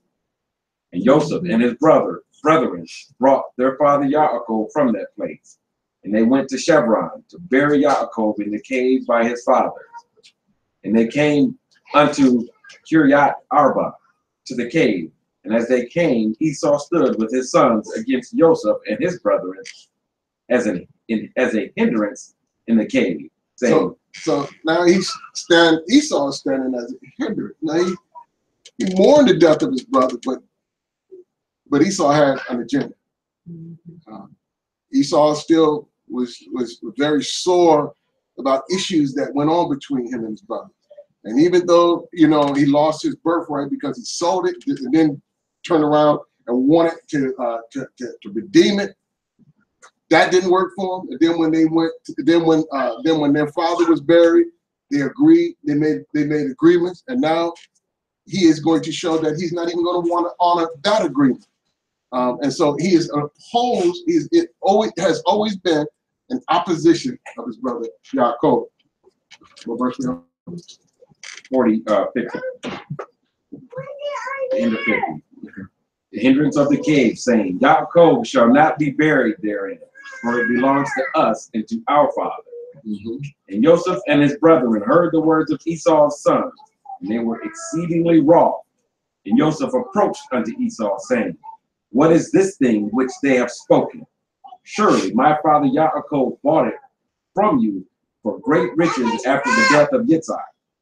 Now 25 years ago, and also all the land of Canaan he bought from you, and from your sons, and your seed after you. And Yaakov bought it for his sons and his seed after him for an inheritance forever.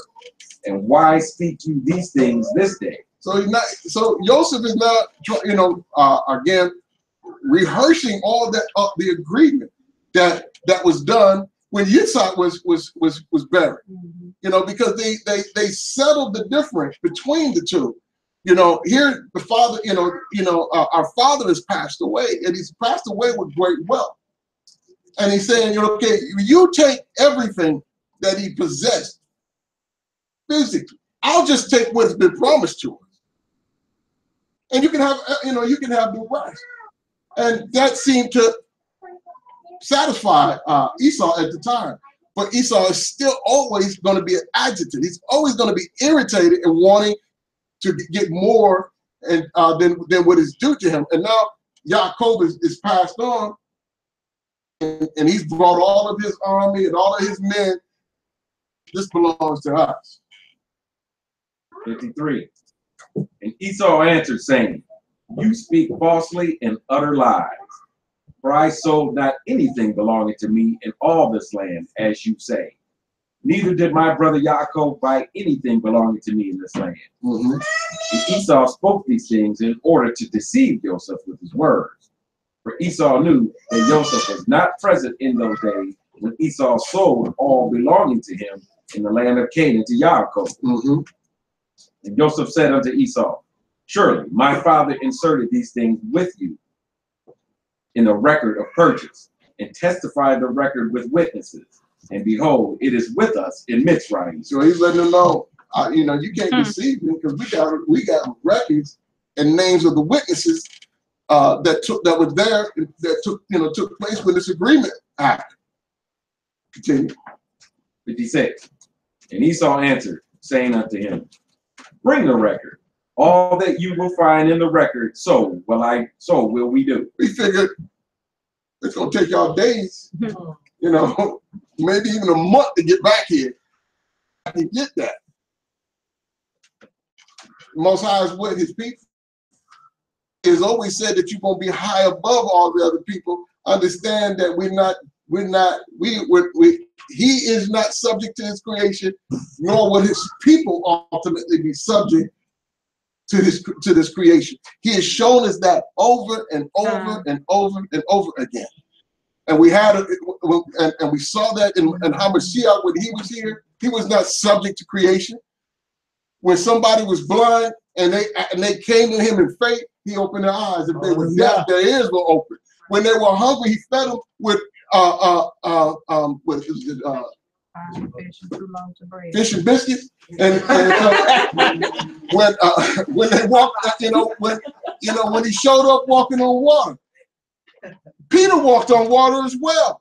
I mean, there's over and over, we're going to see that when we're in our glory, we're not subject to the creation, and nor were our ancestors. So he's challenging, go get it then. Read on. 57. And Joseph called unto Naphtali his brother, and he said, hasten quickly, stay not, and run, I pray you, to Mitzrayim, and bring all the record. Run to Mitzrayim. Run to Mitzrayim. It's still a 6-day journey. But he said run. Right. Not for Naphtali. But you have to understand, if you had read on earlier in the story, Naphtali ain't got, he ain't slow. Read on. The record of the purchase, the sealed record, and the open record, and also all the first records in which all the transactions of the birthright are written, fetch you.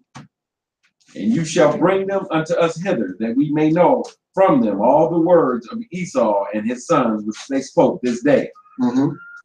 And Naphtali hearkened to the voice of Joseph, and he hastened and ran to go down to Mitzrayim. Mm-hmm. And Naphtali was lighter on foot than any of the stags that were upon the wilderness, for he would go upon ears of grain without crushing them. Now, that's how fast he was. He could run so fast that he could literally run on top of the ears of corn without breaking. Now, we say, oh, that's impossible. Well, if that's impossible, then much of what we read in the scriptures is impossible, because that's all we keep seeing over and over and over again, that the chosen people do things far greater than what has been just given throughout creation. We're not subject to that. And so Naphtali was given abilities, just like Judah was, Simeon was, and all of them to be able to accomplish feats that go beyond. We still see remnants of that. Why is it our people still, no matter what sport we in, we rise to the top of it? Dominated. We dominate them in a state of being cursed. How about that? When we're not cursed, it's not a game. It's not fair. All of this stuff it becomes nothing, because why? We're so much better and so far above everybody that there's no competition whatsoever.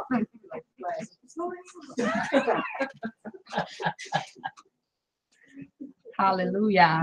Continue. Verse 60. And when Esau saw that Naphtali had gone to fetch the records, he and his sons increased their resistance against the cave. Mm-hmm. And Esau and all his people rose up against Joseph and his brethren to battle. Now we don't see that in Genesis. We don't see that a war broke out. It's not even hinted that a war broke out. But yet we see here that there was this huge procession, like an army, and all of the kings in Canaan, 31 kings, and all of their procession came there and honored Yaakov. We see that he was buried. He was lavishly buried. It wasn't just some coffin, but it was a coffin of pure gold. They put a crown on his head. All of the kings of Canaan, because they honored, knew, and understood who this man was, put their crowns in that coffin as well. And then we see Esau. Most of us don't understand how Esau died. Understand how, what happened, with all of this. But here we find, the story is laid out for us. Esau came and wanted to get in the way of the honor that was bestowed upon his brother, and wanted to disrupt, and was basically saying, y'all are thieves and liars coming in here. This belongs to us. Wanting to take more than what was given to him, and continuously to this day wanting to take more than what was given to him. Continue. 61. And all the sons of Yaakov and the people of Mitzrayim fought with Esau and his men.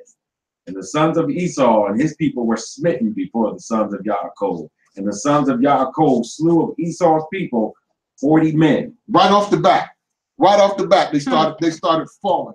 Because again, reading back, you understand the might and the power of Yaakov's son. It wasn't many people that were going to stand before him. Matter of fact, if anybody even showed any ability around him, they quickly let you know. Don't say that this was Egyptian or anybody else. Mm-hmm. It has to come from our Father. Why? Because nobody represents what we can do unless they are blessed of Elohim.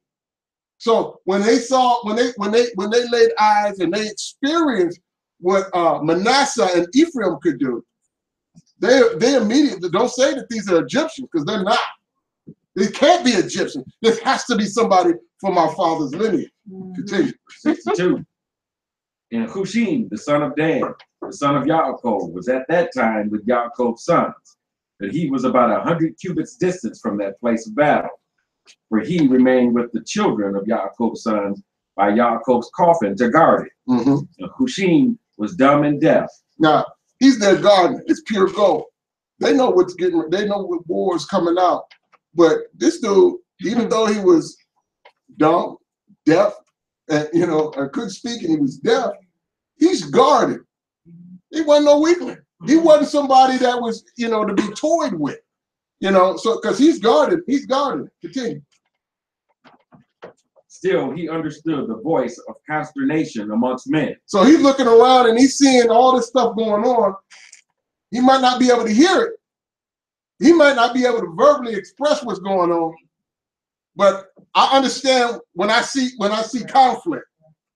And he asked, saying, "Why do you not bury the dead?" How come Grandpa ain't being buried?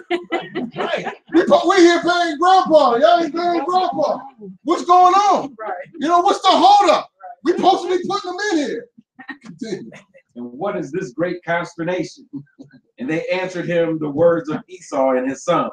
And he ran to Esau in the midst of the battle, and he slew Esau with a sword, and he cut off his head, and it sprang to a distance. And Esau fell among the people of the battle. We here burying Grandpa. We here to bury Grandpa, and y'all getting in the way. I'm not letting this hold up. I mean, he ran. He's like, dude, y'all get out of my way, because we got work to do. He went straight up to him, cut his head off. I mean, it didn't just flop down there by his feet. He hit this joker with that sword so hard that it went a distance. He's like, let's get it. He's like, let's get on with this burial now. Continue. Verse 65. And when Hushim did this thing, the sons of Yaakov prevailed over the sons of Esau. And the sons of Yaakov buried their father Yaakov by force in the cave. They had to bury by force. No, we don't get that. We don't even see that picture when we read it in Genesis. But they had to bury Yaakov by force. They literally had to fight for the right to bury Yaakov in the very place that is his our forefathers' inheritance, that was agreed upon by the very person that got in the way. Continue. Esau beheld him. Verse 66. And Yaakov was buried in Chevron, in the cave of Machpelah, which Abraham had bought from the sons of Heth for the possession of a burial place. And he was buried in very costly garments. And no king had such honor paid him as Joseph paid unto his father at his death. For he buried him with great honor, like unto the burial of kings. And Joseph and his brethren made a mourning of 7 days for their father. All right, let's go back to our story. This Genesis, the 50th chapter. Just wanted to let y'all to see that sometimes when we, again, some of these books we've been told to stay away from, but we've been told to stay away from them for people that are not our people, people that are not governed by the same spirit that we're governed by. And so I don't honor their opinions. I honor the opinions of those of us, of our people that have done the study. If they say, and we come to an understanding that these books are not correct, then we don't read them. But when other nations try to deter us from reading these books that were written according to our history, it's usually because they're trying to hide something. Mm-hmm. They're trying to keep us away from something. And when we read Yasher, we understand that we are people not weak, not incapable of, but a very powerful, a very glorious people. That when we are following and the covenant that was made at Mount Sinai and doing what we're supposed to do, that we will rise high above all the nations of this earth. Shema. For those who don't know, these books were included in the original 1611 King James translation. All of these apocryphal books were included. And Hamashiach refers to the book of Yasher in canonical scripture. So that's how we know that they had knowledge of it. Yes, sir. Yes, sir. You know where we left off? Verse 15. Bereshith chapter 50, verse 15. When Joseph's brothers saw that their father was dead, they said, "What if Joseph hates us and pays us back all the evil which we did to him?" And they sent word to Joseph, saying, "Before your father died, he commanded, saying, this is what you are to say to Joseph. I beg you, please forgive the transgression of your brothers and their sin, for they did evil to you. And now, please forgive the transgression of the servants of the Elohim of your father." And Joseph went when they spoke, and Joseph wept when they spoke to him. And his brothers also went and fell down before his face, and they said, "See, we are your servants." And Joseph said to them, "Do not fear, for am I in the place of Elohim?" I'm not in his place. And we have to, when we're in a place to forgive, we forgive. Not, because we have to, we understand that we don't have a heaven or a hell to put anybody. We have to understand that in every aspect of the walk of our life, the Most High is sovereign. We talked about this last week, and so once we accept that and understand that, then we can say like Joseph, I'm not in the place of Elohim, so I'll forgive you. If there's anything that has to be done, he'll take care of that. He'll take care of that. But I've got to move on in the blessing. I got to move on in the direction and the calling that the Most High has in my life. Continue. Verse 20. And you intended evil against me, but Elohim intended it for good, in order to do it as it is this day, to keep a great many people alive. And now, do not fear. I provide for you and your little ones. So he comforted them and spoke kindly to them. In Mitzrayim, he and his father's household. And Joseph lived 110 years. And Joseph saw Ephraim's children to the third generation. The children of Machir, son of Manasseh, were also born on Joseph's knees. And Joseph said to his brothers, I am dying, but Elohim shall certainly visit you and bring you out of this land to the land which he swore to Abraham, to Yitzhak, and to Yaakov. And Joseph made the children of Yashrael swear, saying, Elohim shall certainly visit you, and you shall bring up my bones from here. And Joseph died, being 110 years old, and they embalmed him, and he was placed in a coffin in Mitzrayim. The story of them settling in to Mitzrayim, their walk wasn't easy. Our walk is not easy. We're going to be taken from one place to another, from one phase of this awakening to the next. And we have a great many things yet to see, a great many things yet to experience, things that are going to challenge our faith and our walk. But we still, but we have to persevere.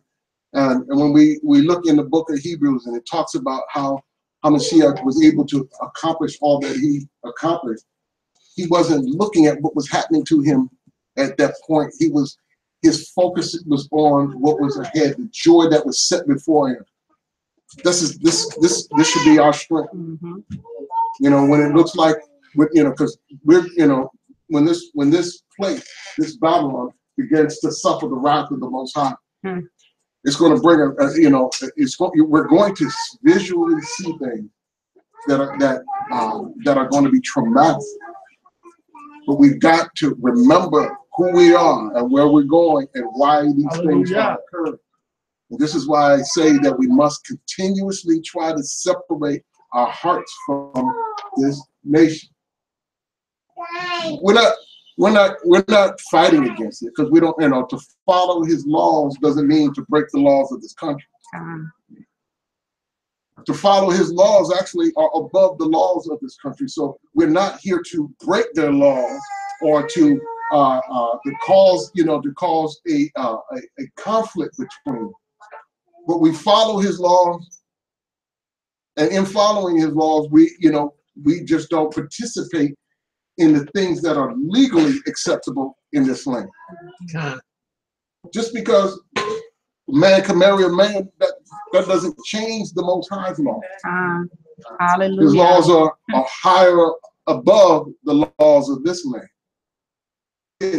Our men do not marry other men. Our women don't marry. Okay, we have dietary laws. I don't care how much they say or believe they cleaned it up. And I don't care what the heat level is that says it destroys this stuff. We stay away from it if he says it's an abomination. I don't care how good it tastes. We don't stop eating it for a year and say, you know what, it's been a year, I'm going to eat this one shrimp, dip it in some butter, and then eat it up. No, we leave that stuff alone forever. It's an abomination. And so we're at the end, y'all. Hallelujah. We owe it to our ancestors that did not see to fulfill what is required of us. Can you imagine the thought of our ancestors that were here being whipped and beat? And if the Most High said, showed them a vision that one day one of your grandchildren will honor me so much that it will, that I will repay those that have whipped you. This is why we have a responsibility. I would not have wanted to be one that was being whipped. And the vision in my mind was to show my great-great-great-grandchild walking down the aisle with another man. Knowing that the reason I'm being whipped would be because of the sins that he is yet committing. Because he wants to be like the rest of the world and not honor the covenant that was made at Mount Sinai. We have a responsibility.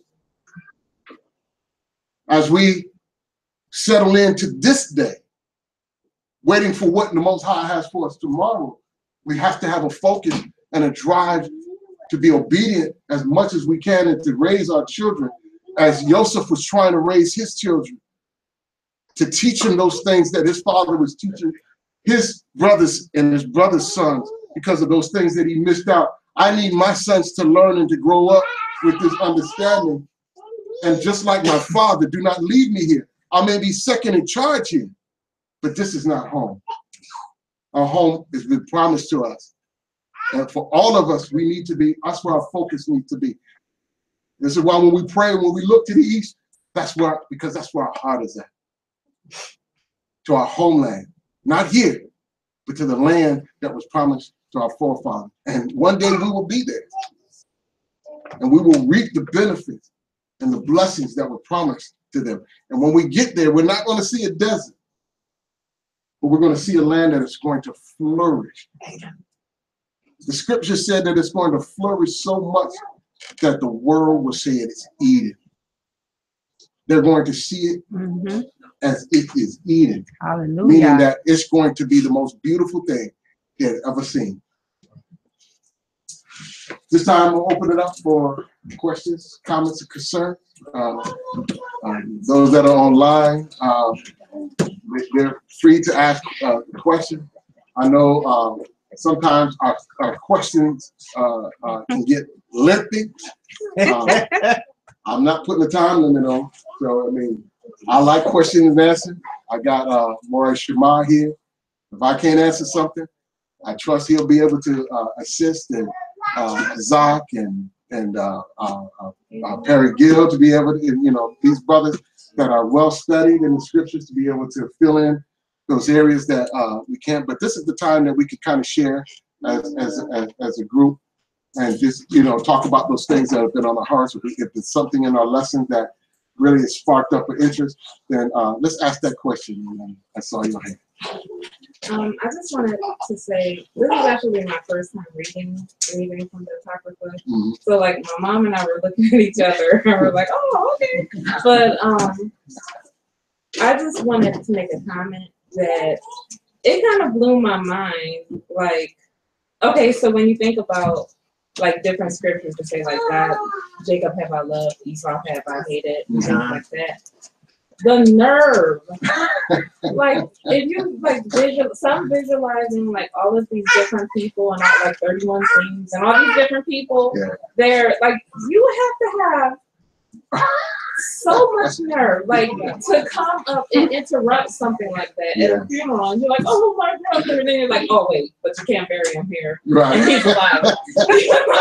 Right. I don't know. So anyway, it just was a blessing to even read that because it just blew my mind. Like, Well, you start getting an understanding why the Most High said what he said. Yeah. Jacob I love, Esau have I hate, because he knew the character and the nature of Esau. And so we see it played out through scripture. We see it played out in their lives and how they interacted with each other, all the way up until their death. And so it just, this is why when the Most High says something, we need to hear it. We need to listen to it. He understands the nature of all of us, and if he's telling us to stay away from anything, or anyone, or to do something, or to follow a particular thing, then this is what we need to do, because he understands and knows all things. And the only way that we're going to find success is through obedience. And so all of us, that has to be a driving force in us, to be obedient to his entire word. I don't know why or hell was he buried with Leah and I think they were entranced, and they were going someplace. They were far away at that point. I think when she was buried, I think at that point she was buried right there or in the area where she passed away at. But we went over that, and that question didn't come up because I would have addressed it then, because I did think about that. But wherever they were traveling through or going through or dealing with, she was buried at that point, and not in the land. But Leah was. They were able to get her to that place, and I think that was by design of the Most High, because of Yaakov's lessons that he needed to learn because of his favoritism.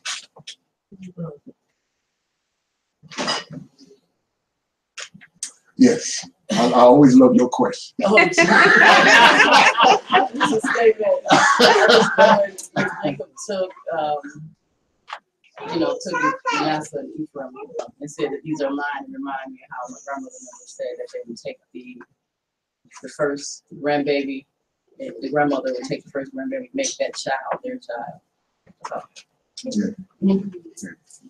Well, the Most High has said that all firstborns belong to him anyway, too. So, but as he's moving in our lives, he understands the purpose in all of us. And so as he's blessing, a blessing is not going to go to an individual that doesn't belong there. So Esau could not have received the blessing that the Most High had intended for Yaakov. So he had to create the scenarios that allowed Yaakov to be able to be in the place and circumstances to be blessed the way that he was supposed to be blessed. And that's happening still to the day. Don't think that the Most High doesn't see your life individually. I know I was overhearing just a little bit of a conversation that was going on before the service started. Many of us, when we think we have awakened, sometimes we think that our awakening happened at a moment. A verse or a chapter in the scripture was read, and all of a sudden now I see, and we start this walk. But I believe that the Most High has had us on a journey from the time of our birth, knowing that he was going, that we were going to be brought into a specific knowledge. And so he's been governing our lives and introducing certain things and keeping us from certain things, expanding understanding in certain areas. There's things that you've probably, if you look back, you were reading and understood in the scriptures or rejected from other teaching that nobody else around you was rejecting. You're thinking, well, why didn't I accept that or believe that lie that was being told? But I was following, because the Most High had you on the path. I have a work for this, for this daughter, for this son, of mine. And so we didn't just wake up at a moment. All of our lives has been a process of awakening, because he's got a purpose for you. We are going to be part of a remnant and part of a glorious day when he brings back his people to his land. And so we have to stay on course. And we don't, and not allow ourselves to be tripped up or get off track, but to stay in that vein, looking to the glory that's set before us. I just wanted to expound on, you were talking about Esau's behavior during the time of the burial. But when you get into reading more of the writings ahead, going back, it tells you that Yaakov offered Esau the choice of choosing the land or all the wealth. Mm-hmm. He went and consulted with Ishmael, their other brother, of what he should do. And he advised him to go with the wealth. So he chose all the wealth that their father left them. Even though part of that was Yaakov's birthright, the inheritance that he bought from him, mm-hmm. He still gave him the option of choosing which of the two, and he chose all the wealth. So the land went to Yaakov. And so now he's up disputing the choice he made, because he thinks nobody else is aware of it. And further, Ishmael told them that we got the land. We're in the land. So, and you probably think from Esau's perspective, the Most High is, if he's not dealing with Esau the way he's dealing with Yaakov, then he's probably thinking, all of these kings and nations that are in this land, you're not going to be able to get this land. I mean, somebody could, we walking in the desert with a family, and I'm saying all of this, for as far as we can see, belongs to us. And then I got to look at hundreds of thousands of people already living here, kingdoms already living here, and then a great amount of wealth over here. And somebody say, okay, well, which one do you want? Well, I'm taking the wealth because you ain't gonna get this nowhere. I mean, how you gonna get this? Ain't it was 70 of y'all? You gonna take all of that? No, I'm taking the wealth. Now, as he's seeing certain things happening, then he's beginning to realize that maybe the Most High is working in this family in ways I did not expect. I want part of that, but he'd already sold it off twice.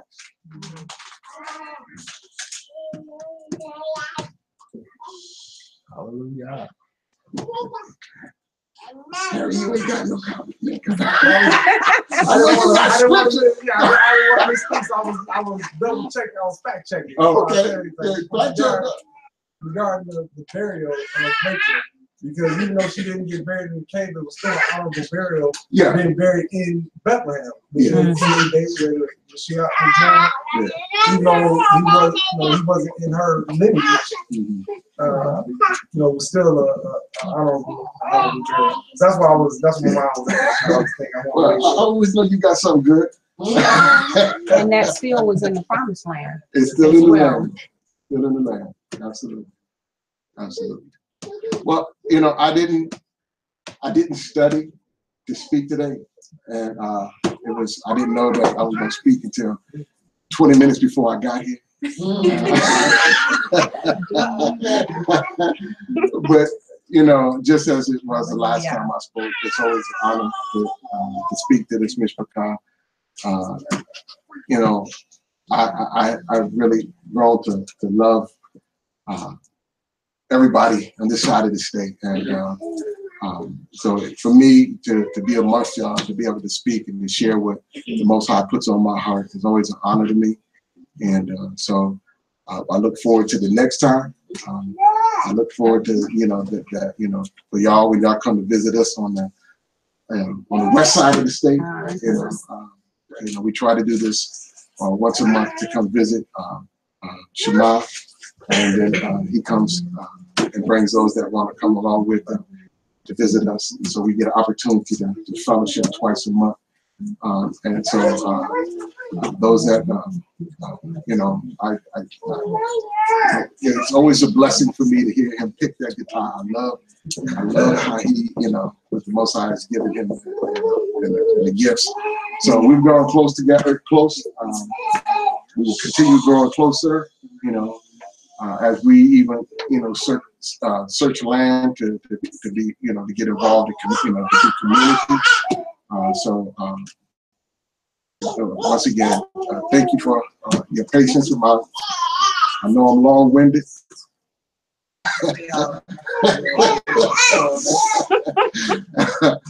But again, just really thank you for your patience and your opportunity, your patience to listen to all that the Most High has given. So, let us bow our hearts in prayer as we get ready for fellowship. Yahuwah, we thank you for this opportunity to just open your scriptures and to share those things that you put on our heart. We ask that you touch each and every heart here in the room and to give us an understanding and patience waiting on you to be able to work out your plan as we are in this last day. We want to be active in the last day events. We don't want to just be on the sidelines shaking us, on the sidelines wondering what's going on, but we teach us your Torah, teach us your word, those things that were prophesied that would happen. Give us courage to be able to withstand and to go through all the things that we'll see, and to be able to endure all the way through to the end as we enter into that promised land, that we may be amongst those that cry out with a loud voice in praise as you fulfill all of the promises that you have promised our forefathers as we enter in. And we ask that you bless this time of fellowship, bless the food that has been prepared. We ask that you take away anything that may be unpleasing to you. We have done the best that we know to do to rid or not put in those things that are unclean. And so we ask that if we overlooked anything or through ignorance have missed something, we ask that you take it out, that it may be a blessing to our bodies as we partake of it. Bless the hands that are prepared and those that have gained the understanding as to what it is that we should and should not eat. And we ask this in the name of your Son, Yahushua. We say hallelujah. Hallelujah. Hallelujah. Hallelujah. Hallelujah. Hallelujah. Ask that you repeat with me Numbers 6:24 through 26.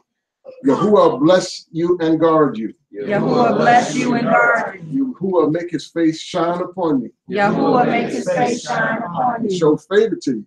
Show favor to you. Yahuwah lift up his face upon you. Yahuwah lift up his face upon you. And give you Shalom. Shalom. Hallelujah. Yeah, you get used to it. Let's eat. Let's drink. All right. Well, the ladies have prepared food. It is being warmed